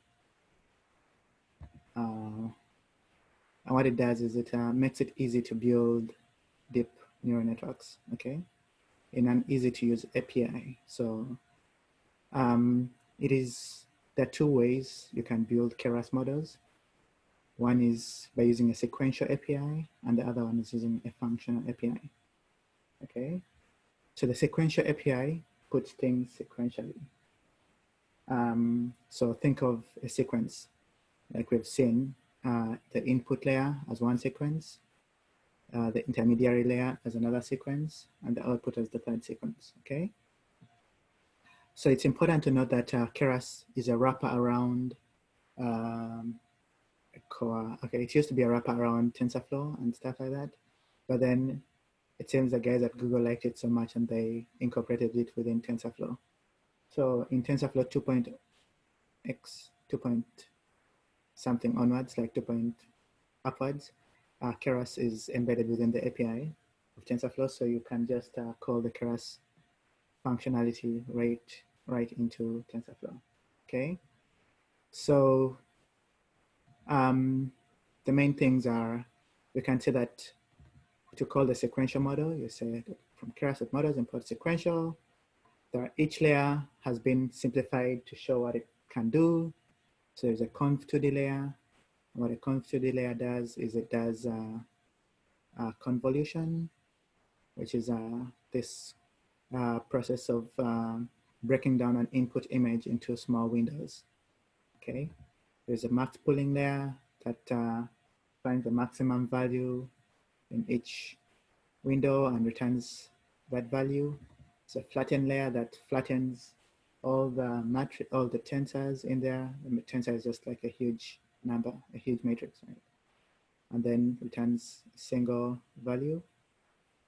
There's a dropout, which Andreas talked about, this technique to prevent overfitting. Then there is dense layers, which is usually used to describe intermediary fully connected layers, hidden fully connected layers. We have batch normalization layers that do batch norm. Jonathan O'Mara asks, is it good to drop the first layer when doing transfer learning? Right, let me get back to you. I'll cover that in depth. All right, so here we're just calling our data directory. The image size, we're resizing all the images into 200 by 200 and we're using a batch size of 300, okay? So by 200 by 200, I mean 200 pixels by 200 pixels. And the batch size of 300 means we are going to learn on 300 images at a go. This is helper code to show you how the classes are extracted from the data. In here, we kind of define this convolutional layer, right? So each of these layers would have a conv2d layer, would have batch normalization, we do activation on ReLU, and then max pooling, right? So your question, let me first show you what it means to build a deep learning model here. So as input, you take into your input layer all the dimensions of how to decide on the image size, 200 by 200. That's a good question, Dina. The image sizes are determined by you, who is the architect of the deep learning model.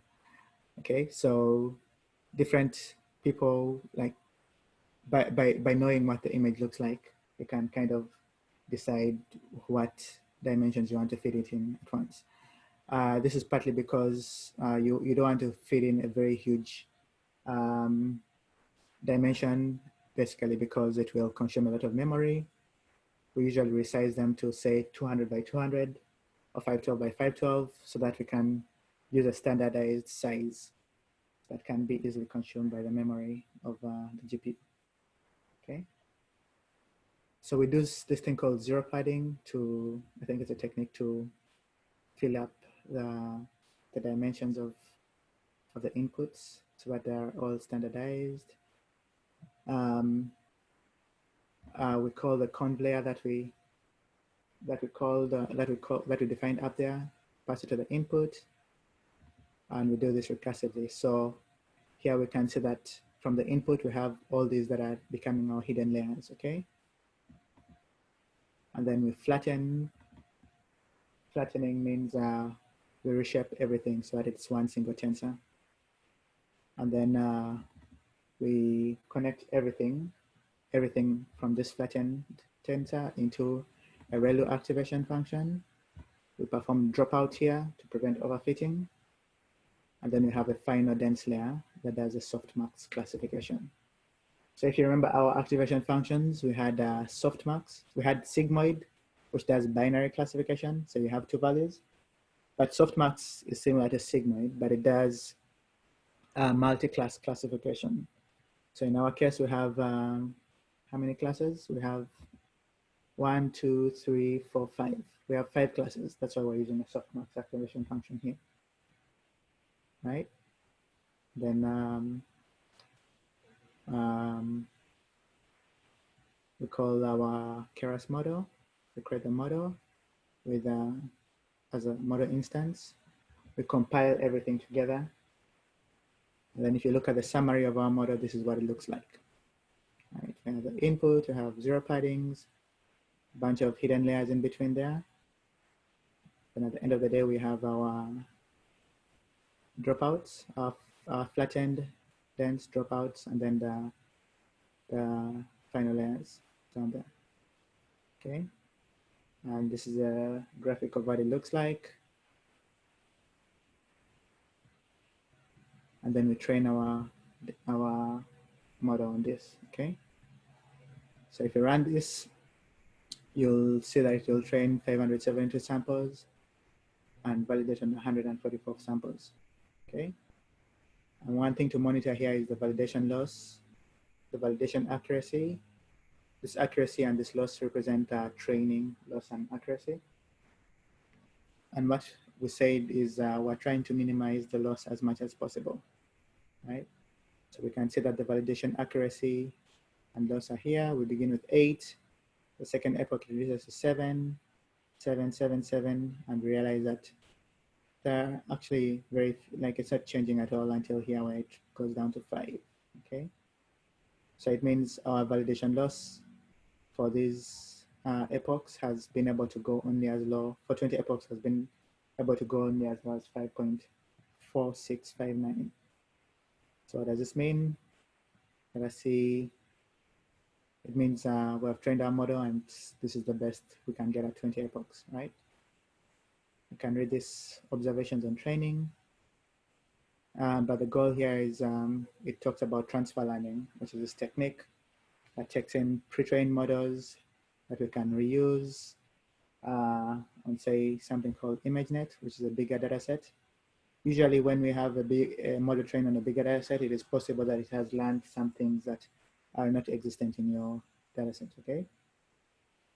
So the advantage of transfer learning is that it helps us improve the way we learn for new tasks, right? And whenever we have information coming from the first data set and you have this as knowledge, it will be easy. It will be better if we can transfer this knowledge from this bigger data set into the model that we're going to train on the new data set, okay?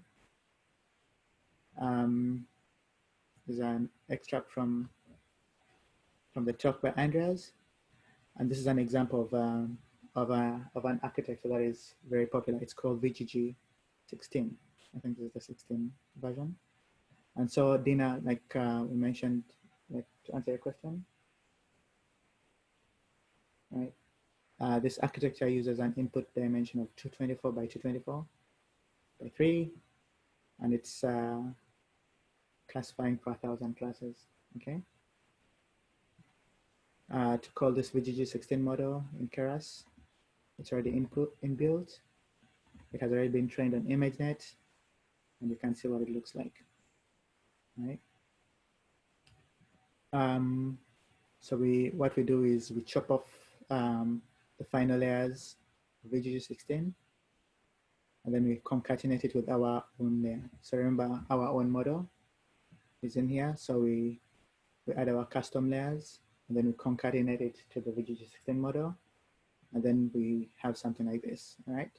We maintain the original architecture, we add our own, and then we fine tune these, right? So in doing so, this is what the architecture would look like, right? And so when you train this, we can see that in only 5 epochs, we have been able to drop our validation loss to 0.4693, which is way lower than what we did on just plain neural network without transfer learning, okay? Which is a good thing. So with only fewer epochs, we see that we've been able to train a better classifier for this. And yeah, so the rest is an exercise to show you how you can try this on your own and whatnot.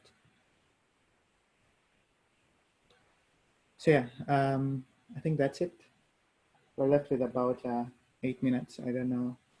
The exercise will be available up, and feel free to try this on your own. All the data is available online, and hoping that you can transfer this for your own specific kind of project.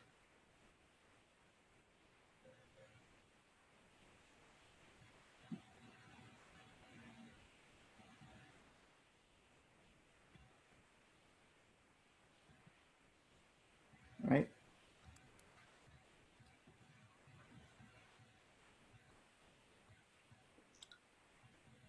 I wanted to check how many people have actually reached the part that starts using Keras. Can you write in the chat? And if not, as I said before, don't spend too much time in the first part. Try to skip the exercise and go to the second part. To start.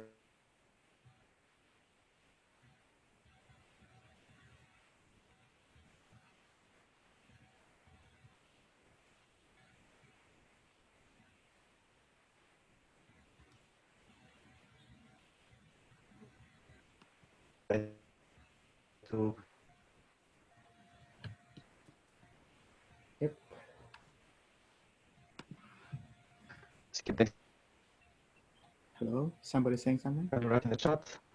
And if not, as I said before, don't spend too much time in the first part. Try to